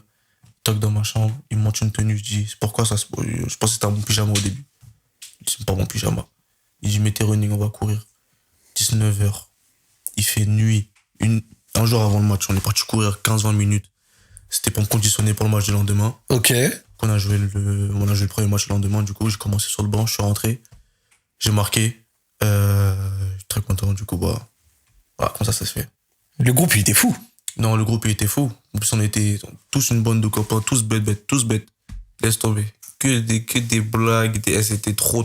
Franchement, si je pouvais leur revivre cette expérience-là, franchement, c'était incroyable. Vraiment une bande de copains, il n'y avait pas de gens à gauche, à droite, on était tous ensemble. Et je pense que c'est ce qui nous a permis de pouvoir remporter la compétition. Comment tu chopes le brassard de capitaine en arrivant la veille et en étant appelé pour la première fois en mars? Genre, habituellement, tu vois, c'est pas... Genre, les capitaines, ils sont pas décidés de cette manière. Toi, c'est quoi? Tu t'es imposé... T'es naturellement leader ou pas? Ouais, je dirais que j'ai ça en moi. Hein. J'ai ça en moi et le fait que j'ai été appelé seulement en mars, c'est par rapport à Claire Fossy. Parce que tu vois, c'est dans le même site. Oui. Du coup, la réputation. Ouais, du coup, ce que j'ai pu avoir à Clairefontaine, les bagarres, etc., ça a été aux oreilles des éducateurs. Donc déjà, dès que j'arrive au premier rassemblement, c'était en U16. J'étais pas appelé la première liste, mais la deuxième, je pense, ou la troisième. J'ai senti qu'ils savaient. J'ai senti qu'ils savaient. T'as mis les pieds, t'étais cadré. J'ai senti qu'ils savaient, du coup. On me faisait une blague, je riais pas. Tu me faisais des guillis, je riais pas. Tu fais ce que tu veux, j'allais pas rire. Mais ouais, ça c'est venu au fur et à mesure, voilà, où j'ai pu démontrer que voilà, j'avais changé, c'était des erreurs du passé. Et que j'arrivais à être efficace sur le terrain. Donc voilà, c'est venu crescendo, ils ont vu ma capacité à pouvoir ramener un groupe, pouvoir parler, communiquer, pas hésiter à encourager. Et je pense que c'est cet aspect-là qui les éducateurs ont beaucoup apprécié chez moi, donc ils sont pas hésité à me donner le brassard. Et je me rappelle, c'était au Luxembourg, sur le tour élite ou qualif, on a joué l'Angleterre. Face avec les Kobe Mainoo, et plein d'autres joueurs là. C'est à ce moment-là qu'on s'est qualifié pour aller en Israël. C'est fort. Ouais, c'est fort et on avait une génération. Ouais, on avait une génération. Vous avez une génération de ouf. Même actuellement là, laisse tomber. Bien sûr. Ouais. Et... Vous êtes encore en contact? Ouais, toujours en contact. Genre, est-ce qu'il y a, genre, je vais dire des bêtises, genre un groupe WhatsApp des jeunes de Français de 20 ans qui se connaissaient? Non, mais pas, par contre, on est tous sur Snap. Moi, je parle souvent avec Désiré Doué, avec El Shaddai Bichabou, avec Warren. Là, c'était quand tout à l'heure, là, je parlais avec Warren. Ouais. Y a Sahel, avec qui, lui, là, tu connais. Le frère. Le frère. Il y a Val, il y a Elias Zidane aussi qui était là. Il y en a plein. Et franchement, on est en contact. Et c'est ce qui est fort, c'est que, tu vois, il y a certains cas où, par exemple, c'est gagné telle année, et aujourd'hui, chacun fait sa vie. Mais aujourd'hui, on a cette faculté à pouvoir rester en contact parce que, dans tous les cas, on sera amené à se revoir. Donc, c'est bien de garder ce lien un peu qu'on avait avant. T'es un bon tireur de penalty ou pas? Ouais. Je suis un bon tireur. Hein. Je suis un bon tireur. Par contre, j'ai failli faire une folie. Vraiment, sur un penalty. C'était en demi-finale. J'ai failli envoyer la France au pays. Ouais, on a failli rentrer. Hein. Qu'est-ce que t'as fait? Moi, j'arrive sur le penalty, je prends mon élan. Palinka? Même pas, j'ai tiré normal. J'ai tiré, ça a touché la barre, ça a touché le dos du gardien, c'est rentré. Moi, je t'envoie ok, d'accord, pas le gardien, je suis un pas d'âme. Ok. Du coup, ouais, ça va, je me débrouille pas mal en penalty, mais. Et il peut faire mieux encore. Ok. Il peut faire mieux. Ok. Comme sur tous les aspects, on peut toujours être meilleur. Donc. Mais ouais, je prenais tous les penaltys, je prenais le 5e. Peut-être, je sais pas si c'est le plus risqué, mais. Non, tous les penaltys sont risqués, parce que si tu rates dans tous les cas. Puis le 5e aussi, il faut que quelqu'un le mette. Moi, je suis plutôt partisan du capitaine, le meilleur joueur doit y aller dans les premiers. Parce que sinon, après, t'as le risque de pas tirer, comme Salah, je crois, en 2021, un truc comme ça. Mais au bout d'un moment, le 5e, il faut que quelqu'un le mette aussi. Ouais, c'est ça. Du coup, j'étais 5e tireur et on a eu des séances de tir au but. Voilà, j'ai eu la chance de pouvoir marquer ces buts-là. On a pu faire le quart de finale, demi-finale et la finale qui est arrivée. En plus, c'était une revanche par rapport au fait qu'ils vous avaient battu en poule. Ouais, ils nous ont battus en poule. On était trop énervés. Parce que déjà, pour nous, c'était un classique entre guillemets. France-Pays-Bas. On peut pas le perdre. En plus, nous, on voulait finir premier de la poule. Je sais pas si on a fini premier de la poule. On était deuxième. Je sais pas exactement. Vous avez fait 2 victoires, en tout cas, sur les 2 premiers matchs, et après, vous perdez le dernier. Voilà. Et eux, je pense, sont sur 3 matchs. Du coup, on est tombé sur en finale. Ça dit, revanche, hein. Et du coup, il y a cette énergie qui a commencé à se créer. Franchement, c'était un vrai match. Est-ce que ce genre de tournoi U17, il est vraiment scouté? Est-ce que c'est ce tournoi qui a éveillé les intérêts du Bayern pour toi? Oh, moi, je te le dis clairement, oui. Oui, 100%. Ok. 100%, parce que déjà, vis-à-vis de Rennes, je jouais, mais je faisais pas vraiment des entrées. Je pense que... Je sais même pas, j'ai même pas joué 90 minutes sur toutes mes entrées. Alors, j'étais stage, je crois que tu fais 50 minutes en Ligue 1 sur l'année, voilà. 20 en Coupe de France, 30, 40, je crois, en Coupe d'Europe. Voilà, donc je fais même pas 90 minutes, je fais pas un match complet, tu vois. C'est souvent des 5 minutes, 10 minutes, 8 minutes. Et du coup, c'est pour ça que ça me tenait à cœur de pouvoir partir jouer cette compétition, qui était l'Euro U17, et c'est clairement ce qui m'a permis de pouvoir toucher le Bayern, parce que c'est juste après ça, voilà, je suis chez moi, je suis en train de jouer à la Play Club Pro avec mes gars. Ok. Grave tard la nuit, 23h minuit, en train de crier, mon daron, vénère, laisse tomber. Mon agent, il m'appelle. Il me dit, tu fais quoi? Je dis, je suis en train de jouer à la Play. Il me dit, en plus, je dors pas. Je dis, non, t'inquiète, je faisais un truc, t'inquiète. Il me dit, bon, faut que je te parle là, t'as du temps? Je dis, ouais. Il me dit clairement que y a le Bayern. Ok. Moi, je suis en mode, t'es un mytho. Je te crois pas. T'es un mytho, montre tout de suite. Il m'envoie la capture, comme quoi c'est le mec du Bayern. Je suis en mode, t'es encore un mytho. C'est faux. Il me dit, vas-y, concentre-toi là, écoute-moi quand je te parle. Il y a le Bayern, etc. Est-ce que ça t'intéresse? Moi, je suis en mode, bien sûr. Bien sûr, 100%. Tu te dis pas que c'est trop tôt? Même pas. Moi, je me vois quoi? J'étais en mode, il y a l'opportunité aujourd'hui qui me dit qu'elle sera demain. Et mentalité en mode le train repasse pas toujours 2 fois. Ouais. Et j'étais en mode où l'Euro, ça s'est très bien passé. On a remporté la compétition. Et même moi, par le fait d'avoir joué, franchement, je me suis senti bien. J'avais ce besoin de jouer. Il y a ce challenge qui arrive. Je me suis dit, nouveau challenge, allez, j'y vais. J'ai pris en compte les conseils de ma famille. Ok. C'était quoi leur avis à eux? Eux, c'était, ça a été tout le temps. Même si tu vas à gauche, on va à gauche. Tu vas à droite, on va à droite. Donc, c'est toi comment tu sens les choses. Si t'es prêt à y aller, fonce. Si t'es pas prêt, on sera toujours là derrière toi. Tu peux me demander est-ce que t'es prêt à y aller. Au début, j'étais un peu réticent. Pourquoi? Au début, j'étais un peu réticent. Parce qu'il y a la langue. Ouais. J'étais en mode, je vais dans un truc nouveau de ouf. J'étais un peu curieux, j'allais sur internet regarder. Je voyais des Müller, des Kimmich, des Neuer. J'étais en mode, là. Et toi, t'arrives à 17 ans au milieu de tout ça, c'est... Ouais. Mais je me suis dit, l'opportunité, elle arrive à ce moment-là.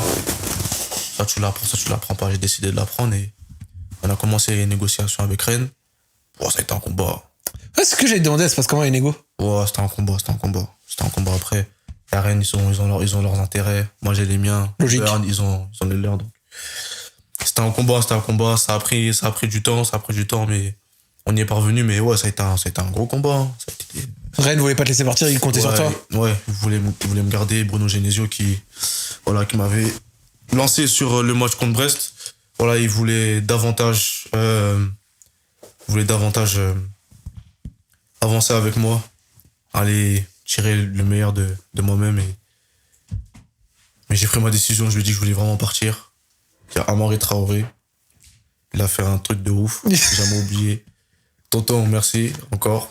C'est que voilà, Rennes, il voulait pas me laisser partir. Et du coup, il y a un matin, j'arrive au centre d'entraînement, je suis pas bien, je suis énervé, je suis triste. Il y a diverses émotions négatives. Ouais, la frustration. Du coup, j'arrive, les mecs, ils me voient, ils me disent, moi, tu sais quoi, parce que, comme t'as pu le voir, moi, je suis tout le temps good vibes, bonne humeur, mais à ce moment-là, j'étais en mode off, parce qu'ils m'avaient dit, non, pas, mec, pas. On compte sur toi, on veut que tu restes, on veut que t'exploses. Voilà, on veut que ça soit un peu similaire à Kama, tu vois, que tu multiplies les matchs, les performances, et ensuite, si tu veux, on te laisse. Ce qui est un bon plan aussi. Ouais, non, c'est réel, mais moi, je me suis dit, ça arrive maintenant, je le veux. Ok. Du coup, il y a Marie qui vient me voir parce que j'étais comme un petit frère pour lui. Il me dit qu'est-ce qui se passe et je lui explique la situation, comme quoi, je veux partir, mais ils veulent pas me laisser partir parce qu'ils veulent que je me développe ici. Après, je lui disais que je peux comprendre, etc. Mais Le Bayern, c'est un rêve. En plus, moi, quand je jouais à FIFA avec mes gars, je prenais tout le temps Bayern. Tout le temps Bayern. J'ai des vieux t-shirts Bayern. Quand on était au quartier, il y avait plusieurs gens en Bayern, Real, etc. Mais moi, franchement, je vais pas dire, tu vois, que j'avais des pancartes, Ouais, bien sûr. des trucs. En tout cas, FIFA, Bayern, c'est une équipe que j'utilisais beaucoup et que j'entends du Bayern, ça a résonné dans ma tête. Donc, le choix, il a été vite fait. Mhm. Mais ouais, en ce qui concerne Amari, c'est que il m'a dit Bayern. Mathis, moi, je ferai tout pour aller au Bayern. Si le Bayern, ils viennent, moi, je vais. Tu veux y aller? Je lui dis oui, je vais aller. Il dit, bah alors, comment ça se passe? J'ai dit, le club, ils veulent pas trop, etc. Il est parti discuter avec le directeur pour moi, pour dire, bah, libère le petit. C'est une occasion en or, c'est une chance en or, libère le petit. Le petit, il bosse bien. Ça peut être une opportunité incroyable, un rêve qui peut se réaliser. Essayer de voir ses intérêts à lui plutôt que les vôtres, etc. Donc, il a beaucoup parlé avec le directeur. On a poussé aussi de notre côté. Ouais. Et un jour où ça s'est ouvert. Ça s'est ouvert, donc après, voilà, ces directeurs-là, il n'y a rien. Vraiment, c'est une bonne guerre, c'est juste chacun ses intérêts. Ouais, bien sûr. Donc, Il n'y a pas forcément de mauvais sang dedans. non, parce qu'une fois que j'arrive au Bayern, il y a eu des messages de félicitations, de soutien, donc voilà, c'était une petite guerre, mais voilà, le côté humain, il reste le même. Voilà, on va dire, c'était le côté travail, mais humainement, c'était des bonnes personnes, donc voilà, et j'ai pu intégrer le Bayern. Mais c'est rare que le Bayern y mette une somme d'argent aussi élevée, entre guillemets, sur un jeune aussi jeune. Ouais. Tu vois. Genre, je crois que le transfert est dans les 20 millions, un peu plus. Toi, comment tu l'as vécu? Est-ce que ça a été un poids sur tes épaules? Est-ce que ça a été quelque chose qui est rentré dans ta tête? Même pas. Moi, j'ai un petit côté en moi, un peu mon footiste, entre guillemets. Donc, moi, on m'a dit 25 millions, tu m'aurais dit 60 millions. Déjà, je sais même pas ce que ça valait, pas vraiment. Donc, les gens autour de moi, déjà, le jour où ils ont dit que le Bayern va venir me chercher et que j'ai signé, ça fait le tour des réseaux, là. Oh. Mais là, ta vie, elle est rentrée dans une autre dimension. Là. C'est là que j'ai capté. Avant ça, je captais pas, parce que tu vois, c'était que Ouais. en interne. Mais là, sur tes réseaux, tes machins, les trucs, ça devait être... Mais sinon, il y avait grave des fans du Bayern qui m'envoyaient des messages, ils me racontaient je sais pas quoi. Puis j'envoyais grave des cœurs. Je comprenais rien, mais je renvoyais des cœurs. Moi aussi, je disais moi aussi. Il me disait, mais moi aussi, laisse tomber. Non, mais. Ouais, c'est vraiment dès que ça a été annoncé de gauche à droite, c'est là que j'ai commencé à réaliser que, gros, là, tu passes un step. Tu passes vraiment un step. Du coup, je suis arrivé là-bas. J'ai visité les infrastructures, les dirigeants. C'est comment? Déjà, les infrastructures, c'est trop. Ouais. C'est trop. C'est pas immense, mais en tout cas, ce que j'ai apprécié là-bas, c'est que c'est pas grand, mais c'est précis. C'est précis, je me dis que les joueurs, là, en plus, la même année, à Sadio Mané qui arrive. Oui.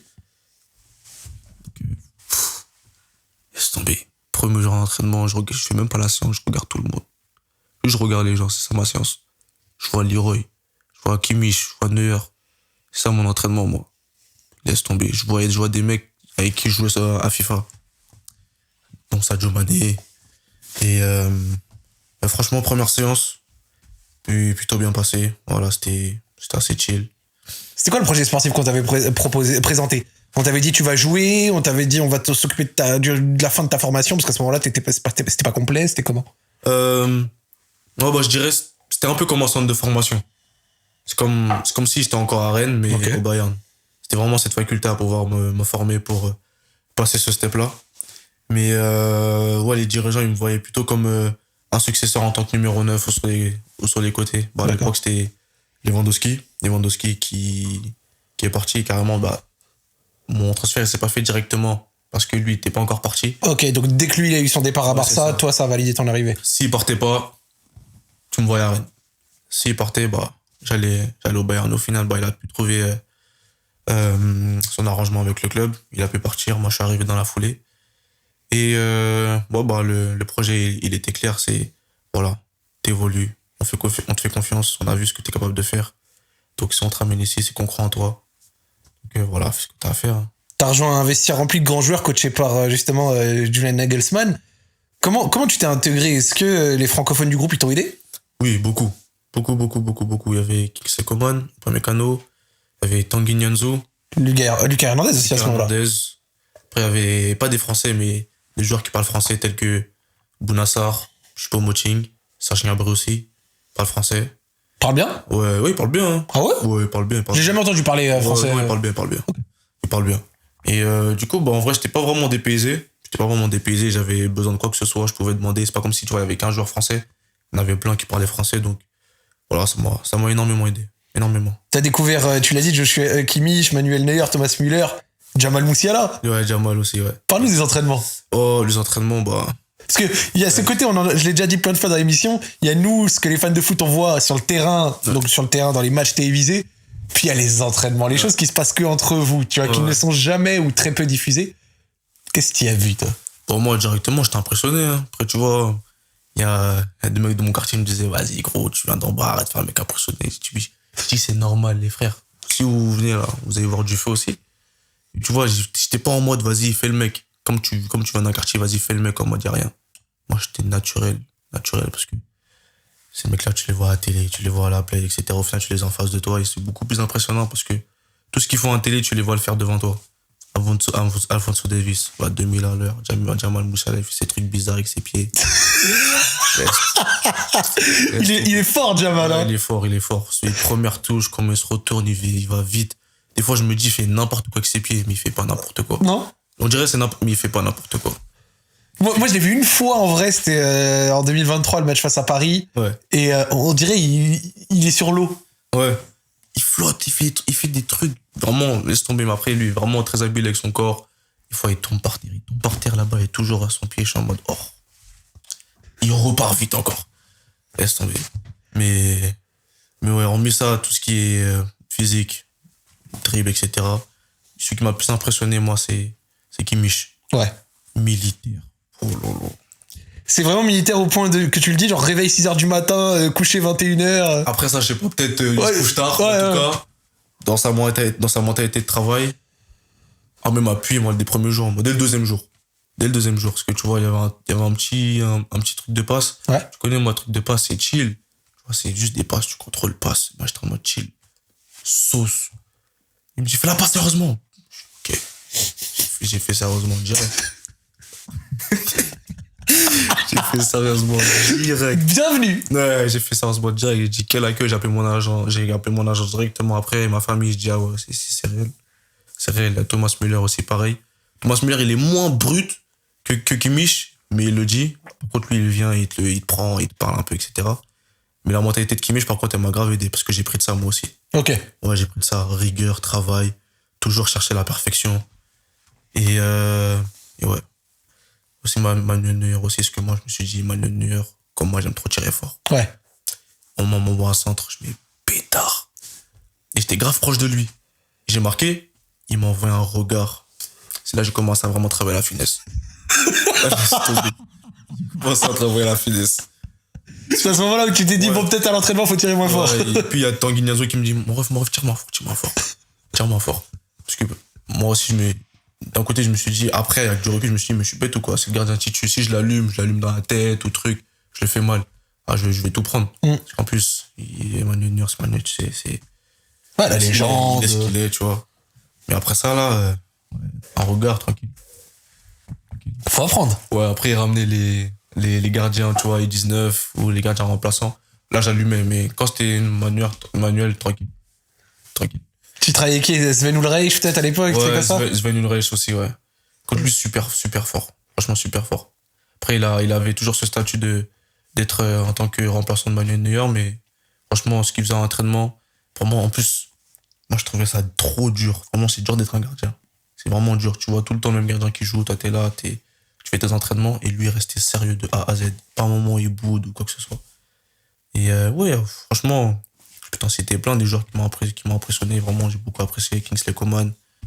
Il s'est croché là, il plante la terre. Après il va. Laisse tomber.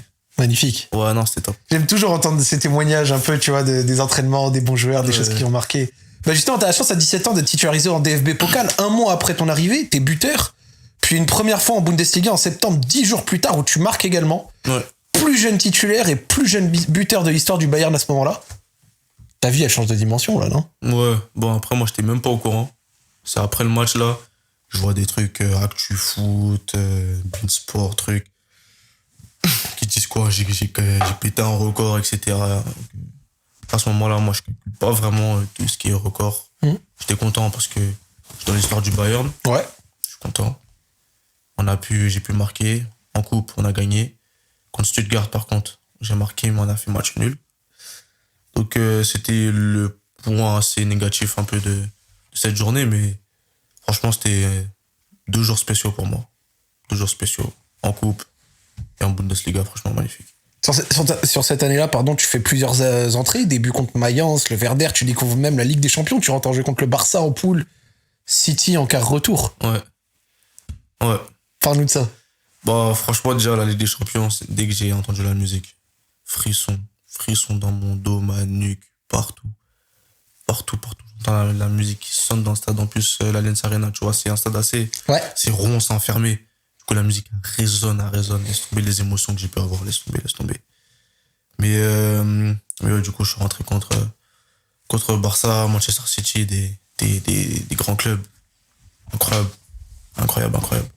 Tu te plaçais comment comme attaquant, toi, au milieu de tout ça? C'est-à-dire? Genre, jeune attaquant qui commence à marquer un peu en professionnel, parce qu'au final, là, ce que je viens de citer, c'est parmi tes premiers buts en pro et tout. Tu rentres en Ligue des Champions, c'est tes premières minutes, tu vas face à Ruben Dias, tu vois, des mecs comme ça et tout. Comment tu t'abordes ça? Bah déjà, moi, j'étais en mode, mon gars, t'as changé de dimension. Même mon agent, il m'a dit, eh, gros, tu vois là-bas, tes petits trucs d'enfant là, c'est fini. Tu sais que là, t'es fini, si tu gardes des trucs d'enfant là, tu vas être mort dans le film. Parce que là-bas, bah, j'ai vu, t'es petit, moyen, grand, ils s'en foutent. Eux, ils vont. Si toi, tu vas pas, c'est ton problème. Tu as un peu, beaucoup la mentalité de Kobe Bryant. Ok. C'est, moi, je vise la première place. Si tu veux la deuxième place, va avec quelqu'un d'autre. Et du coup, moi, j'ai pris ça. Bah, des joueurs en général, la mentalité du club. Et bah, j'étais plus dans le sens où fais ce que t'as à faire, mon gars. Tu bosses genre toute la semaine, fais ce que t'as à faire. Et bon, après, c'est venu progressivement. Je prenais des ballons, Ruben Dias, il me fout au sol. Je suis ok, au calme, c'est pas grave. J'allais au gym le lendemain, je bossais un peu les pecs. Après, un autre match, Barça. C'est un peu plus technique. Mais ouais, j'ai pu jouer contre différentes grandes équipes et franchement, c'était une très belle expérience. T'as travaillé la prise de masse? Pas vraiment, pas de prise de masse, mais en tout cas, ouais, j'étais beaucoup en salle. Hein. Après, les gens, ce qu'ils disent, comme quoi Bayern, c'est une machine, un truc. Ah, c'est pas vraiment vrai. C'est pas vraiment vrai. C'est toujours cette manière de pouvoir respecter ton corps. Ta manière de faire, c'est pas, ils disent, toi, t'es obligé. En fait, c'est juste les gens de là-bas, en fait. Sur cette mentalité de travail, d'aller au gym. Du coup, si tu les vois gonfler, stock, toujours sur les appuis, c'est parce que ceux qui le souhaitent, ils ont cette mentalité-là. Et du coup, bah, moi, je l'ai prise directement. J'ai pris cette mentalité. Et je suis parti au gym, je suis parti travailler certains points qui étaient un peu moins bons. Ok. Donc, voilà, ça m'a beaucoup apporté. Et bah, c'est ce que j'ai pu transmettre aussi sur le terrain. À l'époque, le Bayern fait un move qui a fait beaucoup parler avec l'arrivée de Thomas Tuchel en milieu de saison. Ouais. Toi qui étais à l'intérieur du groupe, comment tu l'as vécu? Comment vous l'avez vécu? Bon, moi, c'était la première fois que je voyais un coach se faire envoyer. Du coup, j'étais en mode, on fait quoi, du coup? C'est comment maintenant? Ouais, je parlais avec Oupa, avec Kingsley, j'étais en mode, on fait quoi, là, du coup? Il m'a dit, bah là, il y a un nouveau coach qui va arriver, etc. Et du coup, il était dans l'attente parce que le moment où ça a changé, j'étais en sélection. Et ça s'est fait pendant que j'étais à la sélection. Et dès que je reviens, bah, le nouveau coach Thomas Tuchel. Et bah, j'étais content parce qu'il était au Paris Saint-Germain. Et moi, mon anglais était pas vraiment bon, mon allemand non plus. Dès que j'ai su qu'il parlait français, j'étais en mode, ah, c'est carré, je vais pouvoir bien communiquer avec lui, etc. Donc, c'est un changement qui s'est fait assez rapidement. Ouais. Mais je pense pas que ça a bousculé le groupe. D'accord. Ouais, je pense pas. Parce que dans tous les cas, ça restait entre nos pieds, c'est ce qu'on allait faire sur le terrain. Après cette saison, on a fait quoi? On a remporté un titre. Ouais, vous remportez la Bundes. On a remporté la Bundes.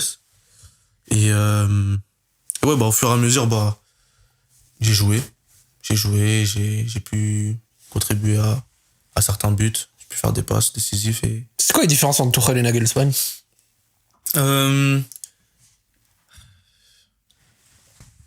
Quand tu dis la différence, c'est quoi? Footballistique ou... Footballistique, humainement, tactique, entraînement. Moi, je dirais que bon, au niveau d'entraînement, il n'y a pas vraiment de différence. C'est deux personnes qui travaillent, qui font travailler énormément. Donc au niveau des entraînements, j'ai pas vraiment senti de différence. Peut-être dans la différence d'exercice, Ouais. pas les mêmes exos. Mais en ce qui concerne l'intensité, les ambitions de jeu, etc., bah, pour moi, c'était les mêmes. Après, c'est deux profils différents parce que Nagelsmann est un peu plus jeune que Tourelle. Mais en tout cas, c'est de bonnes personnes, de très bonnes personnes avec qui j'ai pu bien échanger, qui m'ont beaucoup apporté. Nagelsmann, voilà, qui a contribué à ma venue au Bayern. Ouais. Parce que forcément, quand les directeurs vont voir un joueur, il faut un peu demander l'avis du coach. Ouais. Et lui, il était chaud pour pouvoir me faire venir au Bayern. Malheureusement, voilà, il y a eu cette scène de quand il s'est fait virer qui est apparue. Changement de coach avec Tourelle. Du coup, nouvelle histoire. Les cartes qui se remettent à zéro. Donc, voilà. Et finalement, c'était juste garder ce que je faisais et pouvoir voilà, devenir meilleur petit à petit. La deuxième année à Munich, elle est encore meilleure pour toi. Tu deviens un joueur de rotation assez fiable avec un début de saison canon, 3 buts, une passe D sur tes 5 premiers matchs. À 18 ans seulement, t'as senti l'évolution dans ton statut, dans ton jeu? C'était quoi tes progrès? Ouais, totalement. Surtout que faut savoir que la saison, on gagne la Bundesliga. Ensuite, il y a les vacances. Après, il faut revenir pour entamer la deuxième partie de saison. Il n'y avait pas encore Harry Kane qui arrivait. Ouais. Il est arrivé cet été. C'est ça ce que j'allais dire. Il est arrivé cet été. Et du coup, avant qu'il arrive, c'était moi le numéro 9. On a fait des matchs contre Liverpool, contre Monaco, en préparation. Et franchement, tous ces matchs de préparation, j'étais top, je m'étais bien préparé. Avec ma famille et moi-même, déjà mentalement, parce que j'ai pu apprendre durant cette année que voilà, le travail, c'est pas durant la saison uniquement, c'est même quand c'est les vacances, c'est pas dire que t'arrêtes. Boss pour revenir envoyer des messages. Tu bosses quoi pendant les vacances? Cardio, technique.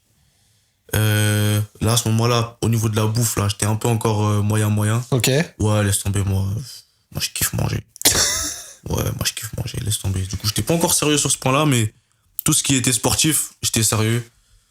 Tout ce qui est gym, ballon, terrain, etc. Donc voilà, les matchs de préparation, franchement, top, j'ai très bien joué. Bah, la raison pour laquelle Thomas Tuchel m'a mis titulaire, finale de Supercoupe contre Leipzig, j'étais titulaire. Malheureusement, ça s'est pas bien passé. J'étais au match. T'étais là? J'étais au match. Ouais. C'est le match où Dani Olmo met un but de zinzin. Ouais, mais triplé. Exactement. Et où en plus, je me permets, t'avais raté beaucoup d'occasions. Ouais, j'ai raté. T'avais raté beaucoup d'occasions. J'ai raté de ouf. Alors que, tu vois, durant les matchs de pré-saison, à l'entraînement, c'est des situations qui revenaient et voilà, je les finissais. Mais là, je sais pas, il y avait cette pression parce que déjà, à finale, un trophée en jeu. Il y a le fait que Harry Kane était sur le banc. Du coup, je me suis dit, gros, t'as fait une bonne préparation. C'est le moment de confirmer. Du coup, il y avait diverses pressions qui venaient. Ouais. Du coup, à ce moment-là, je savais pas vraiment gérer, tu vois, mes émotions. C'est-à-dire que j'avais un peu cette crainte un peu de pouvoir rater. Et quand t'as la crainte de rater, tu rates. Quand t'as la crainte de rater, tu veux vouloir trop bien faire, t'es dans les calculs. Quand tu réfléchis trop, moi, je suis dans l'instinct, je suis quelqu'un de l'instinct. Ok. Quand je réfléchis trop, c'est mort. Quand je réfléchis pas, c'est bien. Mais, ouais, ce match-là, laisse tomber. Première occasion de mettre le 1-0. Je rate un 1 contre 1. Derrière, Olmo, but. Deuxième occasion, j'ai l'occasion de revenir 1-1. Raté. Dani Olmo, but. Après encore, une troisième occasion. Raté. Il y en a une où même si je dis pas de bêtises, la surface, genre tu tires grave au-dessus. Ouais. Passe en retrait. Voilà. Pétard. J'ai dit là, ce soir, ça va être chaud, les gars. Au bout de la deuxième, j'ai dit là, ce soir, ça va être chaud. Après, à la mi-temps, voilà, les joueurs sont venus. Harry Kane est venu me parler direct. Ok. Ouais, direct. Il m'a donné quelques conseils. Il m'a dit, ça arrive. Moi aussi, j'en ai raté des occasions. J'en ai raté 1000. Aujourd'hui, ça m'a pas arrêté de pouvoir continuer à marquer. Donc, tu vas dans cette deuxième mi-temps. Lâche rien, repars. Mais moi, j'étais déjà trop frustré de la première mi-temps. Du coup, il me parlait, je prenais, mais j'entendais rien. Ouais, je vois un peu le mood. J'entendais rien, j'étais trop deg. Je crois qu'on perdait 2-1 déjà, ou 3-1, je sais plus. Même pas 3, je suis un fou, moi. Comment ça, 1? On a perdu 3-0, je crois. Je me rappelle plus du résultat, mais en tout cas, c'était chaud. Et Dani Olmo, je me rappelle de son but avec le petit pont de la surface et tout, c'était une navette. Mais du coup, à la fin du match, on a perdu. Finale perdue. Sur les réseaux, laisse tomber, j'ai pris des sauces. C'est la première fois que j'étais confronté à une situation comme ça, tu vois, tout ce qui est racisme, insultes, etc. Tu as eu des commentaires racistes pour ce match? Ouais. Vous perdez 3-0, je viens de vérifier. Ouais, c'est ça. Et t'avais eu des commentaires racistes parce que t'as été mauvais. Les gens, dis-toi, j'avais pas vu. Parce que je suis rentré chez moi et quand je fais des mauvais matchs, je parle à personne. Je parlais pas. Je suis dans ma chambre. Je regarde le plafond comme ça. Tu te refais les situations? Ouais, j'arrive pas à dormir de la nuit. Surtout sur un match comme ça où je me dis c'était une opportunité. Parce que j'étais en mode, si ce match-là, les 2 occasions je les mets, ça me fait un doublé, un triplé. Tu sais à quel point aujourd'hui, 1, 2 buts, des fois ça peut faire la différence. Malheureusement, c'est pas passé comme prévu. Et derrière, voilà, il y a les commentaires racistes qui ont pu s'agiter un peu sur les réseaux. T'as fait quoi contre ça à l'échelle personnelle? Pardon? T'as fait quoi contre ça à l'échelle personnelle? Non, après moi, tu connais, comme je te dis, j'ai un petit côté m'en foutiste. Je m'en foutais. J'étais en mode, vas-y, carré. Tu vois, généralement, moi, ce genre de choses, je le prends et je l'utilise après derrière. Trop fâché. J'étais trop énervé. Mais j'étais pas énervé dans le sens où ça me blesse. Oh, ça me fait trop du mal. Non. J'ai pris ça m'a énervé dans le sens où j'étais en mode, c'est toi qui as donné l'occasion qu'il te fasse ça, là. Donc, prochaine fois, donne pas l'occasion que j'ai envie de te parler comme ça. Du coup, ensuite, derrière, à Thomas Tuchel qui fait une sortie médiatique, là. Et il m'a appuyé. Les journalistes, j'ai fait un bon début de prépa, j'ai une attitude assez exemplaire, ils aiment beaucoup comment je suis, etc. Et après ce match-là, il parle de moi, etc. Il dit, ah, vous aimez beaucoup Mathys Tel, hein? Moi, j'aime quand il marque des buts, moi. Il marque des buts? J'ai vu ça, j'ai dit, ok. Tu la sauce des fans, différentes personnes sur les réseaux, gifle. Moi, j'entends ça derrière. Gifle. Prochain match, le match juste après, là, c'était contre Bremen. C'est exactement ça, je l'ai sous les yeux. Bremen. J'étais trop fâché. Laisse tomber, je voyais rouge. Pendant toute une semaine, je voyais rouge. Déjà parce que j'avais fait une mauvaise performance, donc je voyais déjà rouge vis-à-vis de moi-même, vis-à-vis des commentaires, la sortie de presse du coach. Donc il y avait toutes ces choses-là qui m'ont pas mal remonté. Et ce jour-là, je suis rentré sur le terrain, j'ai dit, mon gars, fais ton truc. Il réfléchit même pas, fais ton truc. J'ai marqué, célébration directe. Ce que j'ai vu, tu rentres 6 minutes, tu marques. Ouais, direct. Célébration directe. Et après ça, là, c'est parti tout seul. Juste après ça, j'enchaînais de ouf. J'enchaînais les buts, les passes, les performances. Mais ouais, c'est ce moment-là, c'est un peu comme Clerf. Gifle, après je repars un peu plus haut. Ok, je comprends. Une autre gifle, là je repars encore et plus. T'as utilisé tout le négatif comme un fuel pour... Ouais, exactement. En plus, là, c'est ce que je vois. Tu rentres contre Brême, tu joues 6 minutes, tu marques. Tu rentres contre Gladbach, 2 journées après, tu joues 9 minutes, tu marques. Leverkusen, tu joues 20 minutes, tu donnes une passe des Borum, tu rentres 25 minutes, tu marques. Le début de saison a été... C'était un catalyseur au final pour ce début de saison. Bonne prépa avec des matchs qui sont assez corrects. La finale complètement ratée. Il y a des choses qui se sont passées qui ont été négatives. C'est pas grave, j'ai utilisé ça et au final, j'ai travaillé tous ces points avec mon équipe, mon agence. On a travaillé la finition, on a travaillé le positionnement. Même eux, ils m'ont saoulé. J'étais énervé contre tout le monde. Laisse tomber, Parce que tu vois, eux, ils étaient dans les trucs. Non, faut que tu fasses ça. Je dis, je sais, c'est bon, mais pour eux, c'était pas assez. Et tu vois, aujourd'hui, je les remercie d'avoir été pointueux comme ça avec moi parce que finalement, j'aurais peut-être pas pu atteindre ce niveau d'exigence-là si on m'avait pas poussé énormément. Comme je te disais, étant plus petit, on me disait des vérités, des trucs. J'étais pas prêt à les recevoir. Aujourd'hui, je suis content de les avoir reçus. Voilà, c'est pareil. Et voilà. Moi, je comprends la logique que tu as eue pour revenir sur ce que tu as dit vis-à-vis des commentaires racistes que tu as reçus après un mauvais match. Parce que, tu vois, ça a été un peu un truc de protection pour toi, en mode, j'aurais pas dû faire quelque chose qui va leur donner l'occasion de me tomber dessus et tout. Mais après, au final, quand on voit même après, tu sais, des situations avec Vinicius, le fait que même toi, tu dises que maintenant t'es plus trop sur les réseaux et tout, c'est moche des fois ce qu'un mauvais match ça donne. Ouais, bien sûr. Il y a des gens, ils sont dégueulasses, tu vois. Ouais, c'est clair. Aujourd'hui, on le retrouve de plus en plus parce que pour les gens, des fois, c'est même un jeu. Tu vois, ils vont t'envoyer un message, envoyer des singes, par exemple. Pour eux, c'est un jeu, c'est marrant. Et moi, je suis dans le truc de... T'en fous, frère. Tu vas mettre 10 buts, ils vont parler. Tu vas mettre 20, ils vont parler. Tu vas mettre 0, ils vont parler. Fais ton truc, pense à ta famille, pense à ta carrière, pense à ton équipe, pense à ton environnement. Pense à toutes les choses qui te rapportent du positif, qui te font du bien. Et tout le reste, tout le négatif, mais là, à côté, moi, je suis quelqu'un, moi, je vais à travers le positif. Moi. Ok. Si je vois du négatif quelque part, moi, je veux pas rester moi. Du coup, il y avait ces trucs-là sur les réseaux. on a restreint un peu ma manière de faire. Ouais. Aujourd'hui même, mon compte Insta, bah, on est 2 personnes à le gérer. Il y a des moments où, tu vois, même Twitter avant, je pense que tout le monde le faisait. Twitter, dès que je finissais un match. Tu tapes ton nom. Oh, il dit ça sur moi, dinguerie. Mais quand il y avait un mauvais match, j'allais pas. Tu m'étonnes. Il n'y avait pas. Tu m'étonnes. Parce que je suis parti une fois. Tu vois, je suis parti une fois. Et j'ai vu du feu. Et tu vois, moi, je suis quelqu'un de caractère assez fort. Je suis dans un truc de... Tu vas dire ce que tu veux, ça me touche pas. Je m'en fous. Crois-moi, quand tu lis, ça te touche. Ouais, crois-moi, quand tu lis, ça te touche. On va dire, oh purée, Mathis, il était super nul. Quoi? Ouais, ça rentre dans ta tête. Ça rentre dans ta tête, laisse tomber. Mais après ça, du coup, ouais, dans l'utilisation des réseaux, bah, faut être beaucoup plus intelligent. Ok. Parce que on reste des humains, même si t'as beau avoir un caractère surdimensionné, super fort, on reste des êtres humains, on reste des humains avec des émotions, des sentiments. Donc, c'est vrai. tu reçois des commentaires tels que ceux-là. Donc, forcément, ça fait mal, mais faut juste changer l'approche. Voilà, changer l'approche, se protéger. C'est énormément protéger. Ouais. Se protéger. Protéger aussi sa famille parce que, tu vois, moi, je recevais un peu les insultes, etc. Mais moi, ça me touchait pas vraiment. C'était plus ma famille. Parce bah ouais, parce qu'ils voient aussi. Tu vois, ils voient. Tu vois, pour moi, mes parents, ils pouvaient pas voir. Et j'étais en mode, mes parents, ils sont âgés, on peut pas voir. Pas parce qu'ils sont âgés ma mère, elle voyait tout. Mon père, il voyait tout. Ma soeur, elle voyait tout.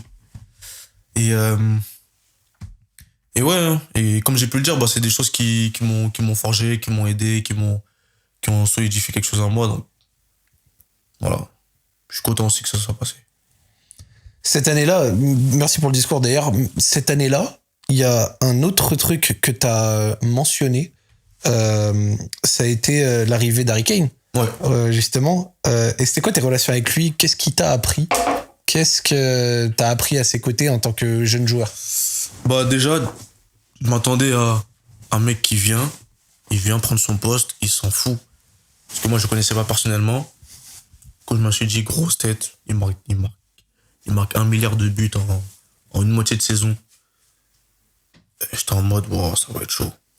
En fait, bon, ça a été chaud dans le sens où il joue, moi je fais des petites entrées, mais en tout cas, j'étais surpris sur le fait que ce mec-là, il est comme moi, il est humain de ouf.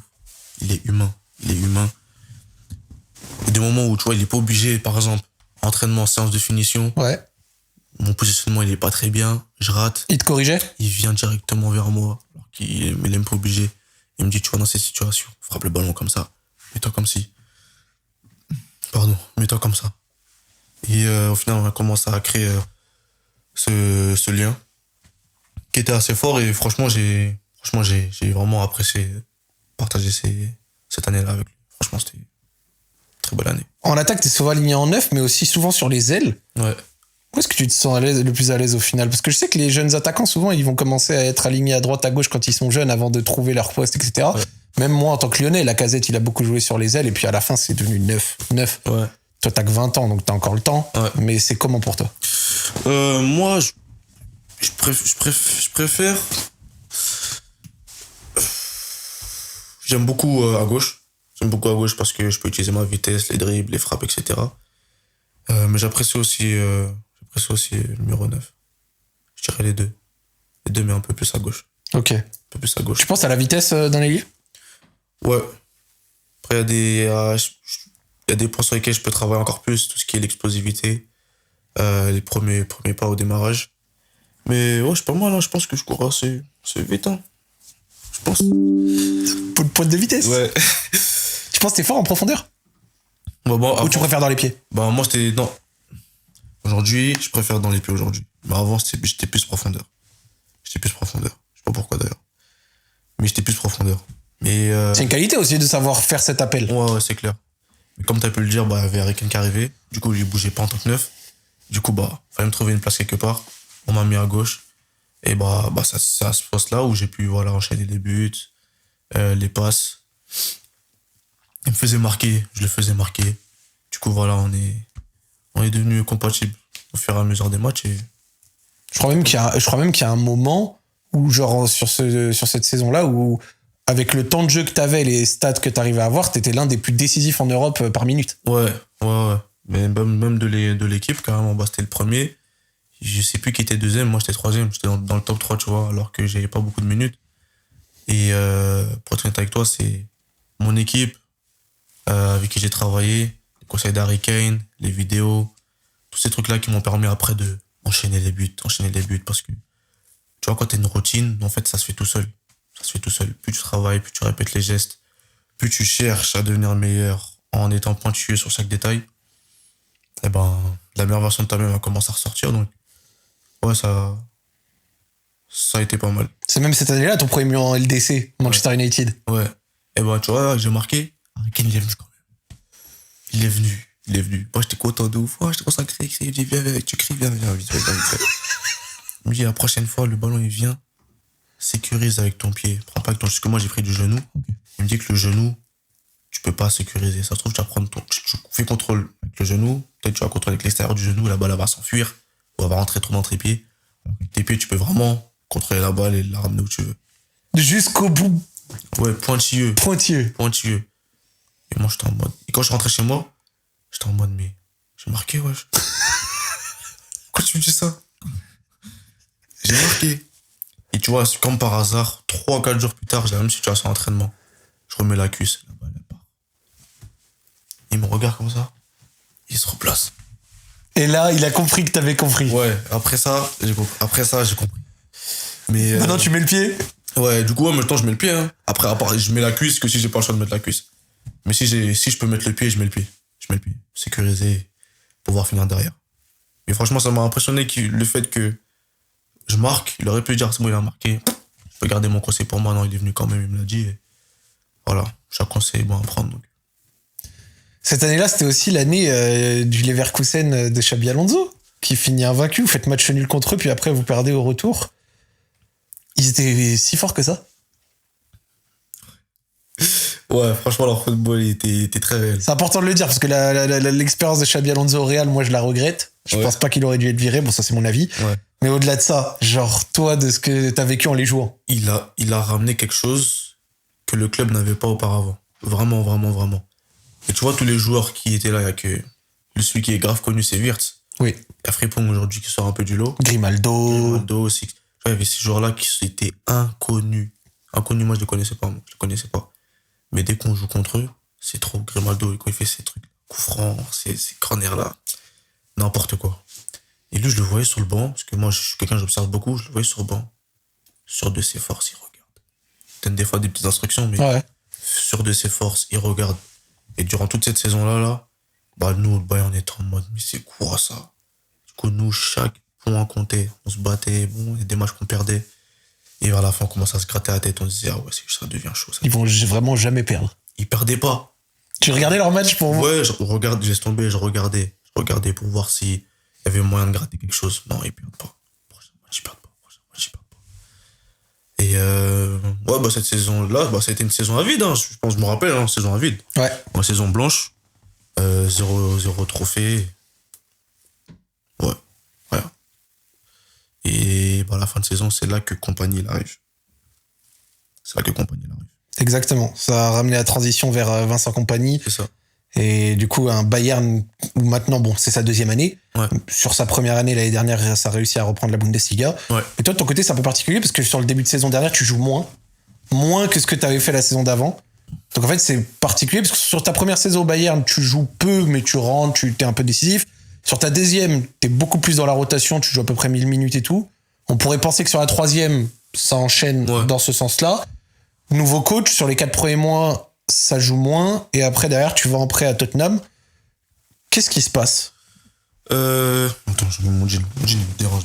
Pardon, t'inquiète, mets-toi à l'aise, c'est un podcast, on est tranquille. C'est tombé, là. On est tranquille. J'étais en société de contention, là. Ouais, du coup, ça se passe un peu moins bien. Moins de temps de jeu. Les performances non plus qui suivent plus. Ouais. Ah, t'es en train de me remettre des souvenirs dans la tête, là. C'est le but, on parle un peu de la carrière, on parle un peu de tout. Non, c'est... à ce moment-là, compliqué, les performances qui suivent pas, moins de temps de jeu. Tu fais pas une bonne prépa? Bonne prépa. Pour être honnête avec toi, il y a des points où je me suis laissé aller. D'accord. Je me suis laissé aller et c'est vraiment là où j'ai vu qu'en fait, ça ment pas. Ok. En fait, si tu fais mal les choses, t'auras des mauvaises choses qui vont t'arriver. C'est quoi, c'est à l'entraînement ou pendant les vacances, t'as un peu trop relâché? Pendant les vacances, tu vois, par exemple, j'étais vraiment grave en détente. Alors que les vacances précédentes, c'était pas trop de détente, travail. Ok. Si tu veux détente, travail, après repose-toi. Ok. Travail, fais 1, 2, 3 jours. Là, j'étais en mode full semaine. Full semaine, tranquille, chill. Comme je te disais, l'alimentation aussi. Pareil. J'étais pas trop pointueux dessus. Donc quand tu reviens l'été avec le groupe, après derrière, t'es un peu en retard, entre guillemets? Même pas, c'est... En tout cas, j'ai perdu certains automatismes que j'avais avant. Ok. Je rentrais dans un truc un peu... Ah, même mon agent, il me faisait la réflexion, il me disait, il y a des points où tu te laissais trop aller, tu t'es un peu oublié à certains moments, et je pense que c'est des points qui se sont transmis sur le terrain, et alors j'en ai payé les pots, et du coup, il fallait trouver une solution. Ok. Une solution, parce que déjà, l'équipe a tourné pas mal. Ouais. Du coup, c'était plus compliqué de m'insérer à l'intérieur. Ouais, sur la première partie de saison, c'est qu'une défaite à Mayence, sinon c'est que des victoires. Ouais, c'était compliqué de m'insérer à l'intérieur. La compagnie tu vois, ça s'est pas bien passé avec lui, D'accord. mais tu me verras en aucun cas dire que ça s'est mal passé avec lui. Parce que on parlait sans cesse, sans arrêt, avec son adjoint Flo Ngalula, franchement, top équipe, Ok. avec Dancy aussi. C'est bien, c'est une certaine maturité quand même de le dire que, Ouais, ok, ça s'est peut-être pas ultra bien passé sur ton temps de jeu, tout ça, machin, Ouais, mais parce que que- globalement... Parce que tu vois, je comprenais. Parce que je voyais les coéquipiers forts. Puis moi, moyen. Et tu vois, à ce niveau-là, être moyen, ça suffit pas. Ok. Ça suffit pas. Donc voilà, on parlait compagnie. Il y a un match où j'avais pas joué du tout. Il m'a fait confiance. Il m'a mis titulaire contre Dortmund.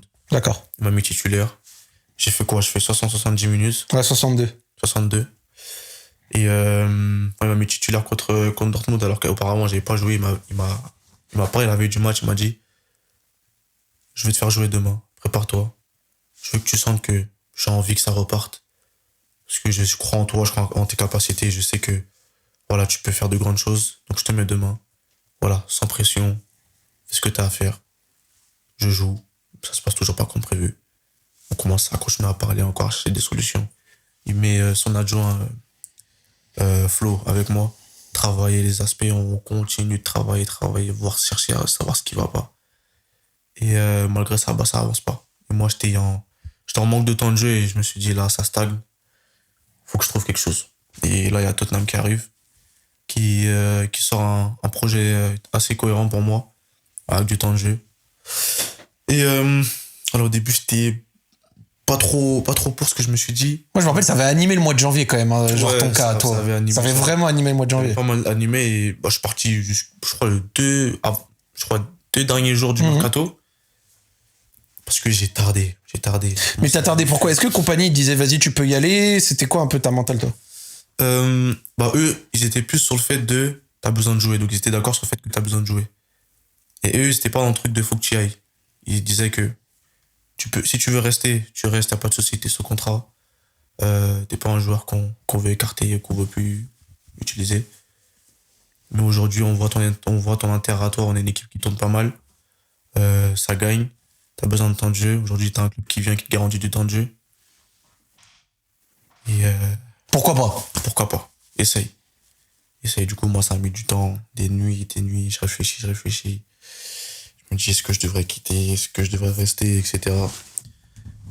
Et je me suis dit, gros, faut que tu joues. Vas-y, va.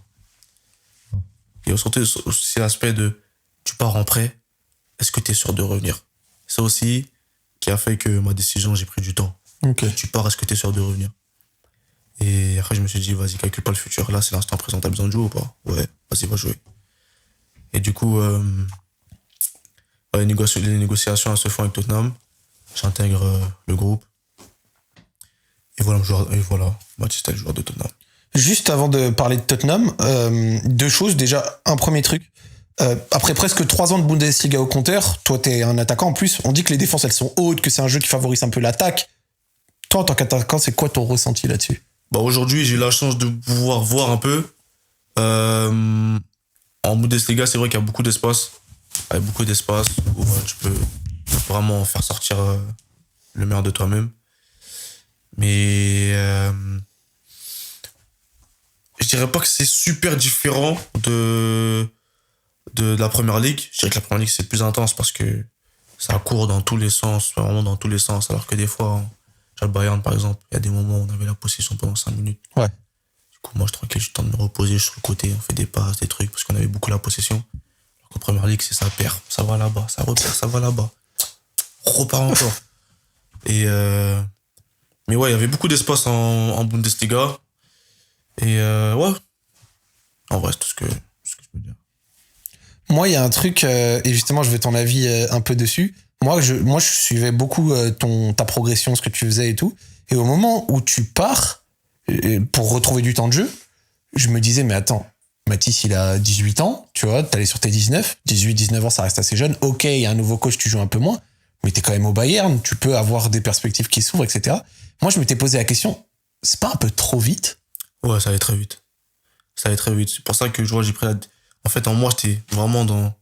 Réfléchir, mon gars. Réfléchir parce que les décisions, elles comptent énormément aujourd'hui. On est dans un milieu où tu peux faire un choix et ce choix-là qui va peut-être t'emmener là-haut, peut-être t'emmener en bas. Donc, voilà, prends bien le temps de réfléchir et même si la situation aujourd'hui, elle n'est pas vraiment favorable, mais je suis parti pour du temps de jeu. J'ai joué. On m'a donné la chance de jouer. J'ai joué. Les supporters, ils m'ont poussé. Le club m'a poussé aussi. Donc, voilà. Tu t'y retrouves aussi? Je me suis retrouvé au niveau du temps de jeu. Mais sur cette saison-là, je dirais que les problèmes que j'avais au Bayern, bah, je les retrouvais un peu à Tottenham dans le sens où voilà, j'avais le temps de jeu, mais les performances ne suivaient pas tellement. Voilà, aujourd'hui, quand il y a le transfert pour arriver à Tottenham, je suis attendu. Je suis pas attendu comme au Bayern, comme un remplaçant, comme quelqu'un qui va rentrer. Non, dès que j'arrive à Tottenham, j'arrive pour être titulaire et faire la différence d'entrée. Et ouais, premier match avec Tottenham, Liverpool, j'en prends 4. Laisse tomber. 4, j'ai dit ok, Première Ligue, c'est réel. Première Ligue, c'est réel. Vraiment, c'est... C'est vrai que là, je viens de le voir 0-6, 0-2, 4-0 Liverpool, demi-finale, retour de Carabao Cup. 4-0 Ouais, 4-0. C'est quoi, ça allait trop vite? Ouais, bah j'ai commencé remplaçant et après il y a Richarlison qui s'est malheureusement blessé. Ouais, ça, tu rentres 45 minutes. Ouais, du coup, fallait que je rentre. Premier match, Virgil van Dijk Konaté sur le dos. Je dis ok. Vas-y, ok. Premier ballon, Van Dijk il met son gros mollet sur mon dos. J'ai fait ok. Et bah du coup, bah, l'histoire du match a été l'histoire du match. On a perdu 4-0 et bah après ça, là, j'ai appelé mon agent, j'ai dit ouais, là on est arrivé dans un autre truc là. On est arrivé dans un autre truc. Van Dijk Konaté, c'était dur à manœuvrer. Ouais, eux sont en pierre. Après Konaté, tu vois, ils me connaissaient un peu de loin. Donc à la fin du match, on a parlé un peu. C'est là que j'ai vu en fait, parce que moi, je le connais aussi de loin, moi je connaissais pas personnellement, on n'avait jamais parlé. Ouais, bien sûr. Mais à la fin du match, on a discuté un petit peu, etc. Il me disait qu'il était content que aujourd'hui je puisse jouer, etc.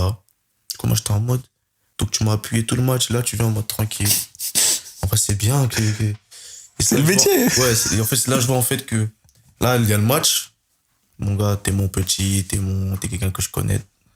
Si il faut que je t'appuie 2 fois, je t'appuie 2 fois. Mais ouais, c'est là que j'ai vraiment vu que l'intensité a été vraiment différente. J'ai vu, après, t'as découvert la Première Ligue contre Manchester United, où vous gagnez ce match. Sur la deuxième partie de saison, il y a des hauts, des bas, mais il y a aussi, et surtout, la phase avec l'Europa League, que Tottenham remporte. Ouais. C'est sans doute un des plus grands titres de l'histoire de Tottenham, avec, même si toi, tu n'es pas rentré en finale, t'es notamment titulaire au retour contre Francfort, etc.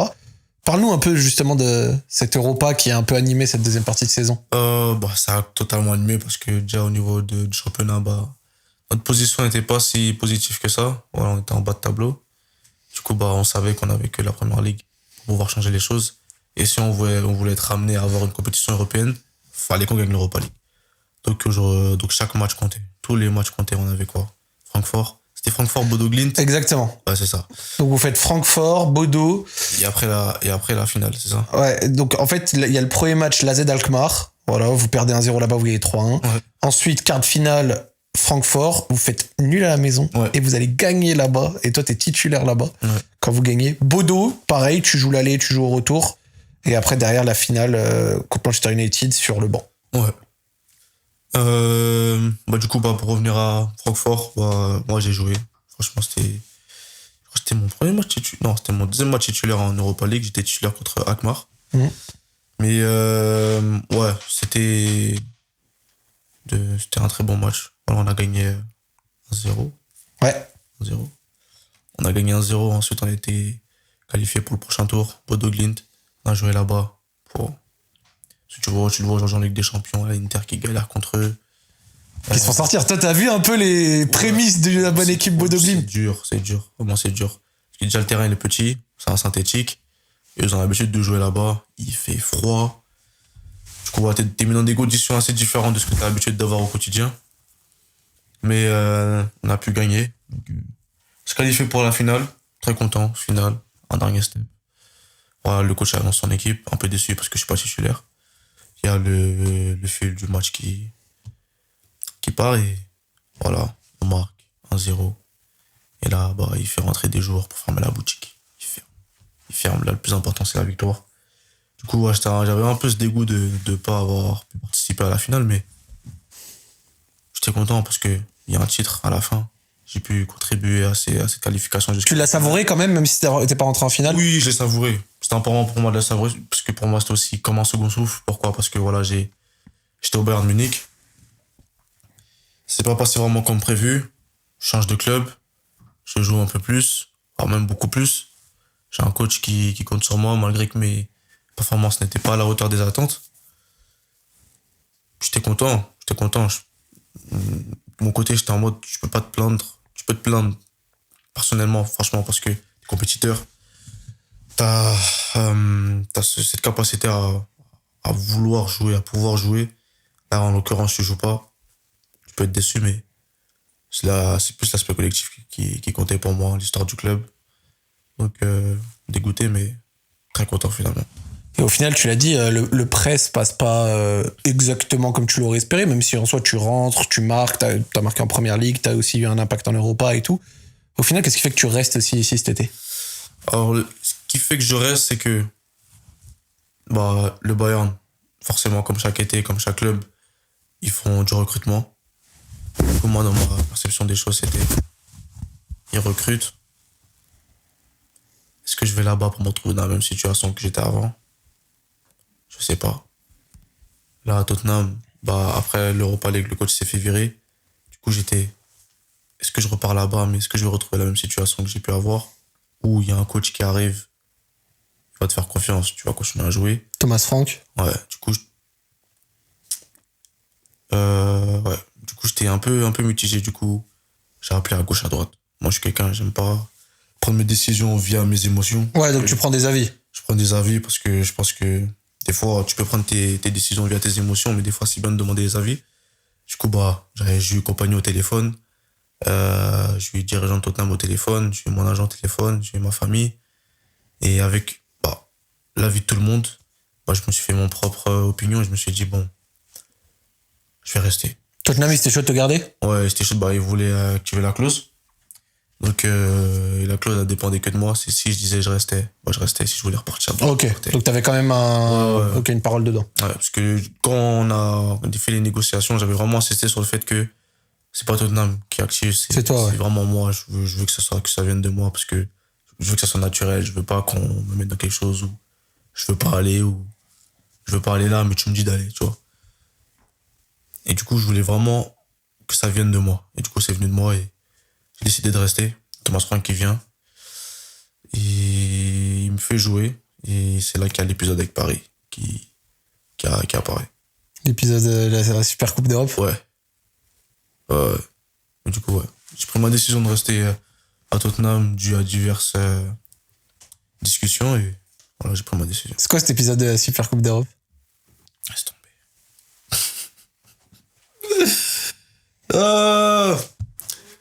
Écoute, cet épisode-là, je me suis refait la Super Coupe allemande. Déjà. Ok. Je me suis refait le film à la fin, mais déjà pour commencer l'histoire, je vais être honnête avec toi. Je me suis pas préparé. Je sais pas j'étais où, mais je me connais quand je suis préparé, je sais comment ma tête allait. À ce moment-là, je n'étais pas préparé. Ok. Et Quoi, à cause de la prépa, du transfert, des mouvements? je pense que ces choses-là, bah, elles ont vraiment joué, elles ont énormément joué, mais me connaissant, c'est pas des choses qui auraient pu m'empêcher de jouer mon football. Et à ce moment-là, dès que je rentre, dès que le coach me fait rentrer, il me dit clairement, il me dit, je te fais confiance, t'as fait une prépa qui était vraiment satisfaisante. T'as montré des bons signaux, donc là, je vais te faire rentrer. On gagnait quoi? 2-0. On gagnait 2-0 avant que je rentre. Je rentre. Je suis pas tellement dans le rythme. Je fais tout à contre-temps, je suis en retard. Et paf, Paris marque 2-1. Paf, 2-2. Je demande la prolongation. Ils disent non, mon gars, tir au but.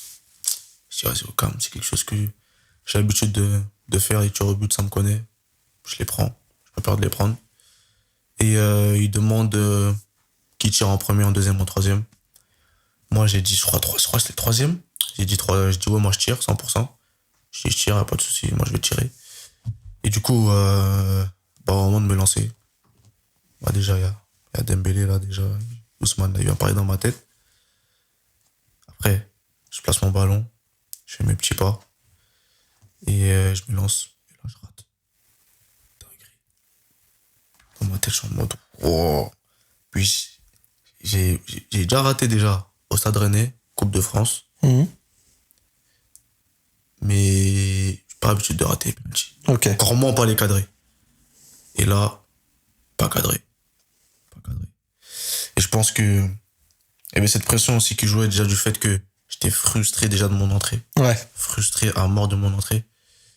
Et là, bah, j'avais un poids sur mes épaules, c'est le penalty. Tu sais, le penalty, c'est soit ça passe, soit ça casse. J'avais bien tiré pourtant, un contre-pied.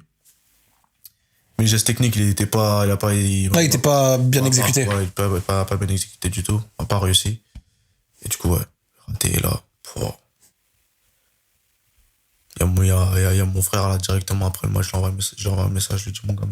C'est lui là, il gère mes réseaux. Je lui dis, mon gars, c'est comment? Il m'a dit, gros, allume même pas ton tel. Moi, comme un idiot, j'ai allumé. Oh non. Des fois, il faut faire l'erreur pour comprendre que c'est une erreur, mais ouais, là, à ce moment-là, c'était pas avisé. Ouais. Déjà, j'ai pris un temps pour moi-même, déjà. Là, c'était vraiment dans un truc de gros. Allez, c'est passé un truc. Et plein d'émotions négatives. Le soir même, j'ai pas dormi, etc. Plus, je dis à mon frère, ouais, c'est comment sur les réseaux. Il me dit, ouais. Papa, moi, je suis quand même allé. J'ai vu que c'était chaud. Je me réveille, les gens de Tottenham sont devant ma porte. On dirait que j'étais malade. Ils viennent devant ma porte, ils toquent, m'a dit, ça va. Je dis, ouais, ça va. On va s'occuper de tes réseaux parce que là, c'est pas possible. Je fais, wesh, à ce point. Mon frère, il m'a dit, ma mère m'a dit aussi, ma mère m'a appelé direct pour me dire que... Les gars de Tottenham qui viennent le lendemain. Et là, ils viennent le lendemain pour me dire, là, c'est chaud. Et après avoir vu, j'ai vu que c'était encore plus chaud que ce que j'avais reçu au Bayern lors de la Super Coupe. Donc là, je suis en mode... Ils ont fait quoi pour toi? Ils ont fait un communiqué sur Instagram, Twitter, sur le journal du club, vraiment partout. Vraiment, ils ont fait un truc partout. Ils m'ont dit désactive tes commentaires, etc. Et ouais, là, j'étais dans mon lit, j'étais en mode waouh. 3e gifle, Super Coupe, Clerf, ça. J'ai dit peut-être, c'est parti de mon histoire. Hein. Et peut-être, je me suis dit, chaque gifle a permis de rêver quelque chose en moi. Ouais. Donc là, j'étais dans la recherche de pourquoi ça arrivait, ça, maintenant. Et du coup, bah, on a cherché avec mon équipe, on a discuté. Nuit blanche, j'ai fait au moins, je crois, pendant une semaine, je dormais pas. J'arrive à entraîner mon yeux rouge. Je dis ça va, je dis ouais, ça va. Et moi, je suis quelqu'un, tu me demandes ça va, mais si ça va pas, je suis au plus bas, je vais dire ça va. Du coup, tout le temps, je disais ça va, mais ça allait pas. Et comment tu te relèves de ça? Comment je me relève de ça? Dieu merci, moi, j'ai travaillé très tôt déjà sur ma mentalité, sur la force mentale. Donc, je sais que ça, c'est des cas, par exemple, qui peuvent se retrouver chez certains joueurs où il se passe ça. J'ai peut-être l'événement clair, ça peut éteindre. La Super Coupe, ça peut éteindre. Ou même ça, après le PSG, ça peut éteindre. Moi, franchement, c'était vraiment loin d'être un truc qui aurait pu m'éteindre. Franchement, loin. C'était vraiment difficile à remonter. Bien sûr. Parce que les matchs qui sont venus après, en Première Ligue, Je fais une entrée en jeu. Tout le stade, ils font quelque chose de magnifique. Ils applaudissent pour leur apporter leur soutien à mon égard. Mais c'est là que j'ai vu en fait que y a un truc qui s'est cassé. J'ai le ballon au pied, je tremble. J'arrive plus. Ok. J'arrive plus. J'arrive vraiment plus. Le truc qui m'a marqué, j'arrive plus. Premier match.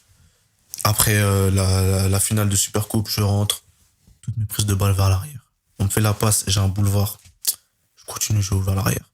Le match d'après, on me fait la passe encore. Je rejoue vers l'arrière. Je voulais que sécuriser. Ouais, la sécurité. Je voulais que sécuriser. Là, à ce moment-là, la confiance, elle était... Ouais, elle était au plus bas. Et c'est là que j'ai vu qu'aujourd'hui, c'est important de travailler son mental parce que quand t'as pas la mentalité de pouvoir surmonter les choses et que la confiance n'y est pas derrière, c'est très, très, très, très, très, très difficile. Est-ce que les buts contre Leeds, Manchester United aussi, ils t'ont redonné un peu? Ouais, direct, totalement. Moi, le but contre Manchester, il m'avait impressionné. Ouais, totalement. Tu rentres dans la surface à la frappe. Ouais. Bah, parce que déjà, après ça, hein, remise en question totale. Déjà, moi, vis-à-vis de moi, ma famille vis-à-vis de moi, mon agent qui a plus un œil, tu vois, professionnel, foot, avec mon équipe technique aussi. Donc, c'était une remise en question bien plus forte que ce qui a pu se passer au Bayern. Ouais. Et moi, je suis toujours dans cette recherche de travailler mon mental. Donc, je regardais des vidéos, je passais des nuits blanches à regarder des vidéos, Kobe Bryant, Michael Jordan, j'ai regardé sa série, à lire, à travailler ma tête. Ouais, à voir ce que des grands champions ont vécu pour comprendre ce que toi tu pouvais... Vraiment travailler ma tête, vraiment par-dessus tout. Et là, il y a Leeds, le match de Leeds. Thomas Frank qui me lance. C'était pas évident. Il m'avait mis sur le banc, il y a des matchs où je jouais même plus. J'ai commencé à m'instaurer une routine. Revenir 1h30 avant le rendez-vous initial à l'entraînement. Partir 1 heure après. Je rentre à la maison, je bosse encore, mon alimentation, je la change. Ma manière de penser, on change tout. La remise en question générale. Changement complet. Et le match contre Leeds, avec ce but, souffle complet. Je fais une célébration, je tape ma tête fort de ouf en guise de célébration, comme quoi, allez, c'est passé ça a été dur, mais ma tête, elle est toujours là. Ça n'a pas été facile, certes. Moi, je suis toujours là. Ensuite, il y a l'équipe de France qui vient juste après. Bouffée d'air. Juste après, directement le match de Leeds, je marque. Passeur de capitaine. Ouais, buteur les Féroé, buteur et passeur Estonie. Voilà. Et on a sauté des trucs là. Parce que après le truc de Paris là. Ouais. Je vais en sélection, il y a la liste Ligue des Champions qui sort. Et oui, et t'es pas dedans. Et le penalty déjà, ça m'a assommé. Ça m'a assommé avec le match perdu, avec les matchs derrière qui suivent. Il me compte plus sur moi, c'est là que j'ai vu en fait que le mec il m'a fait confiance. J'ai merdé, il m'a écarté, je joue plus. Là je pars en équipe de France, je me dis, allez bouffer d'air, on va revenir. Et pendant que je suis en équipe de France, t'es pas en Ligue des Champions, tu vas pas jouer avec des champions, il m'appelle. Il me dit, salut Mathis, faut qu'on parle 2 minutes. Je dis ok. Je l'appelle et tout, etc. Il me dit ça va. Je dis ouais, ça va et vous? Il me dit ouais, ça va, je vais te parler 2 minutes. Je dis par rapport à quoi? Il me dit c'est une situation qui est vraiment pas évidente. Mais voilà, il a fallu que je fasse comme ça, etc. Il fallait qu'on mette 2 joueurs de côté, etc. Et tu fais partie de ces joueurs-là, etc. J'ai fait quoi? Il me dit oui, malheureusement, tu fais pas partie de la Ligue des Champions. Il dit donc là, donc en gros là, vous êtes en train de me dire qu'il n'y a pas de Ligue des Champions du tout pour moi. Il me dit malheureusement non. Il me dit mais je pourrais être réintégré à partir de janvier. Et on était quoi? On était en septembre ou août dès qu'il y a eu ça. Ouais, c'est fin août, je crois, parce que les premiers matchs, c'était 16 septembre, le premier. Ouais. Et dès qu'il me dit ouais, tu pourras pas jouer, j'ai raccroché direct. Jeter mon tel. Dans ma chambre, j'étais en pétard. Mon cerveau, il a serré, j'étais en mode, mais qu'est-ce qui se passe là? Penalty raté. Là, je suis pas en sélection. Je suis pas sélectionné pour la Ligue des Champions. Ouais, c'est la succession de coups difficiles. Je joue pas, truc. Et du coup, pour revenir au match de Leeds, quand j'ai marqué, bouffée d'air, sélection, je marque. Après, je reviens encore, Manchester, but, bouffée d'air. Après, voilà, on n'est pas encore dans quelque chose de constant encore aujourd'hui, mais je commence à sortir la tête de l'eau. Magnifique. Donc, je me dis, ça s'est passé. Comme mes histoires précédentes, voilà, il y a eu des moments plus compliqués, mais je m'en suis bien sorti. À travailler, à avoir cette remise en question, à me relever, à me battre tout simplement. Et voilà, aujourd'hui, on est sur ça. Moi, j'apprécie un truc, c'est que des fois, tu vois, il y a des personnes, quand une situation est un peu difficile, elles osent pas trop parler, etc. Toi, tu assumes, tu viens, tu discutes et tu racontes un peu ta réalité. Comment t'abordes le dernier tiers? Parce que maintenant, il va falloir essayer de faire cette double mission.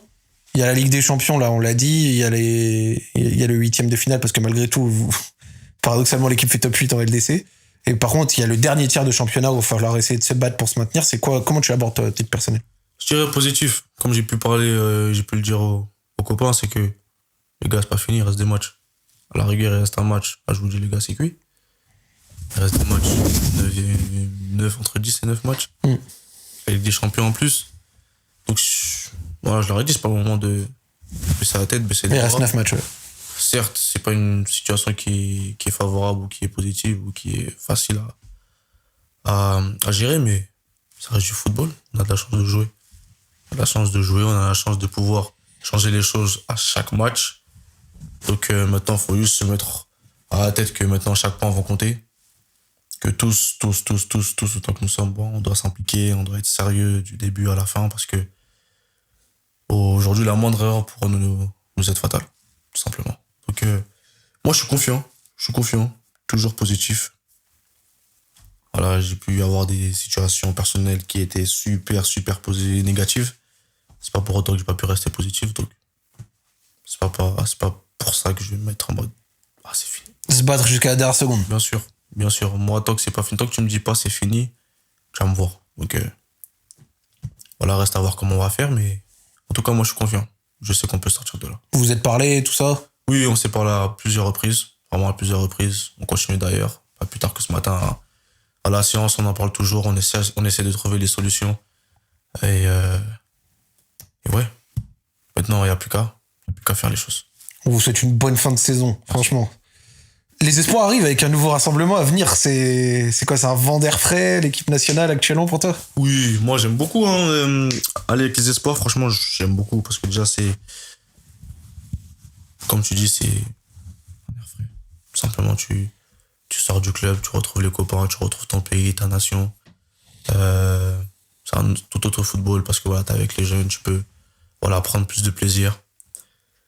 Et oui, je l'aborde bien, d'autant plus que là, c'est des matchs de qualification.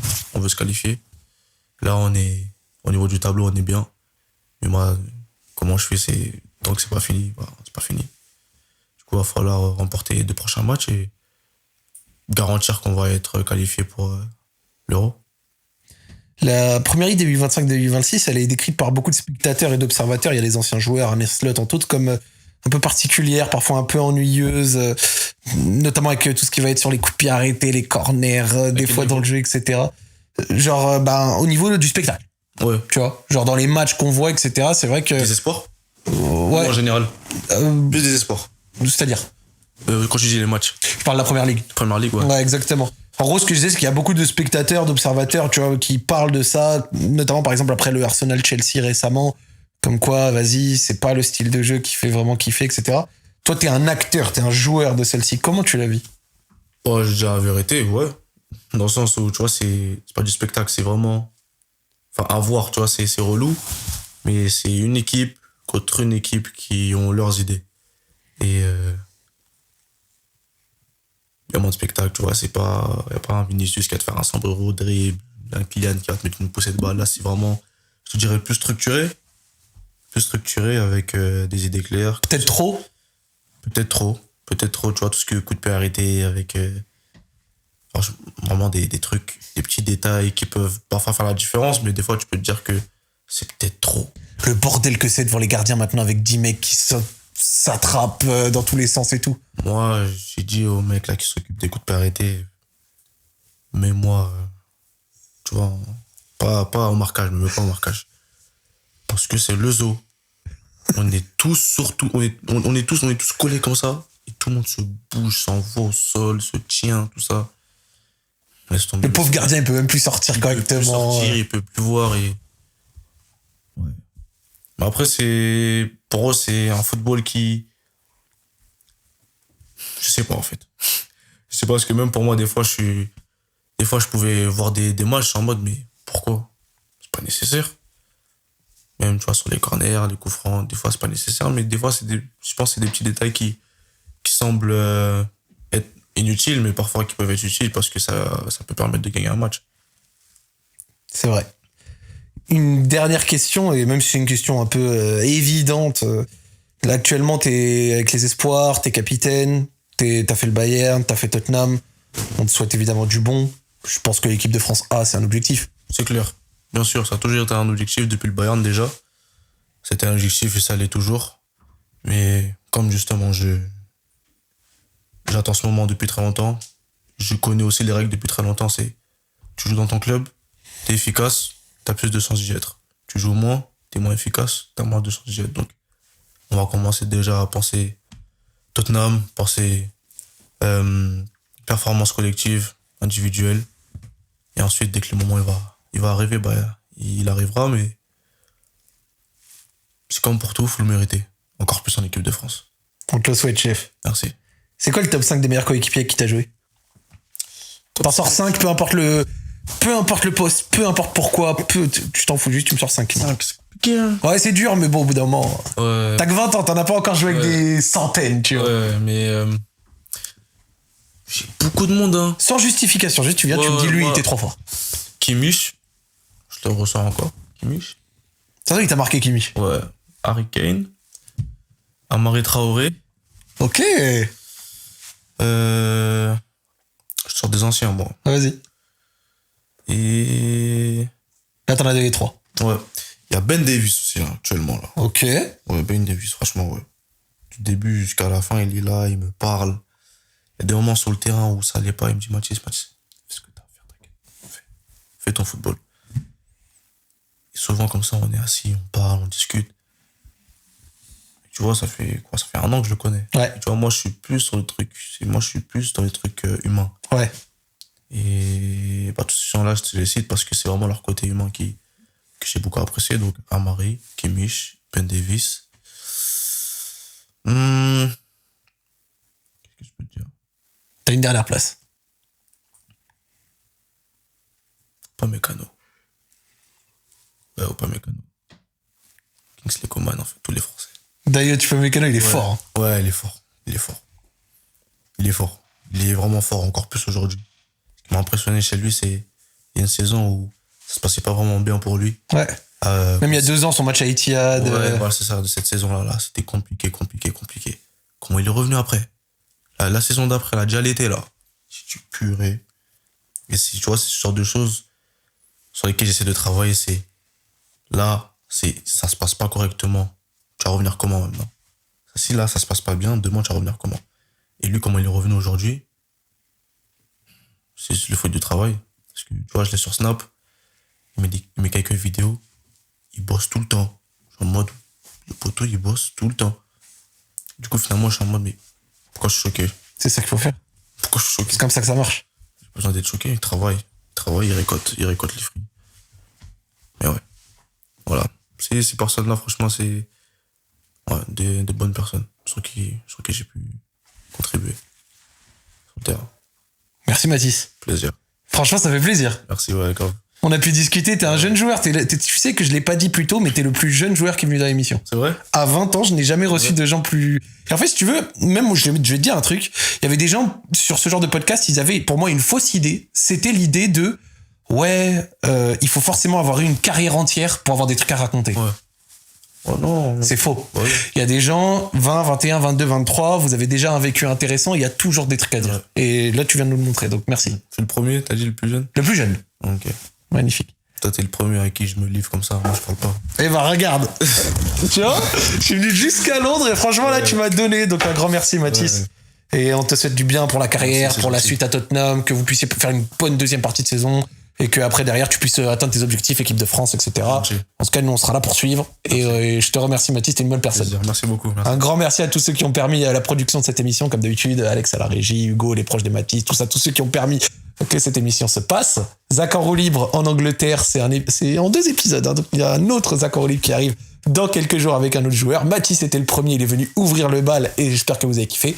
Si vous êtes arrivé à la fin de l'émission comme d'habitude, le replay sera demain sur YouTube en complet, tout propre, tout clean, tout nickel. Je vous remercie de votre fidélité et on vous souhaite une bonne fin de soirée. Finissez bien, ciao ciao.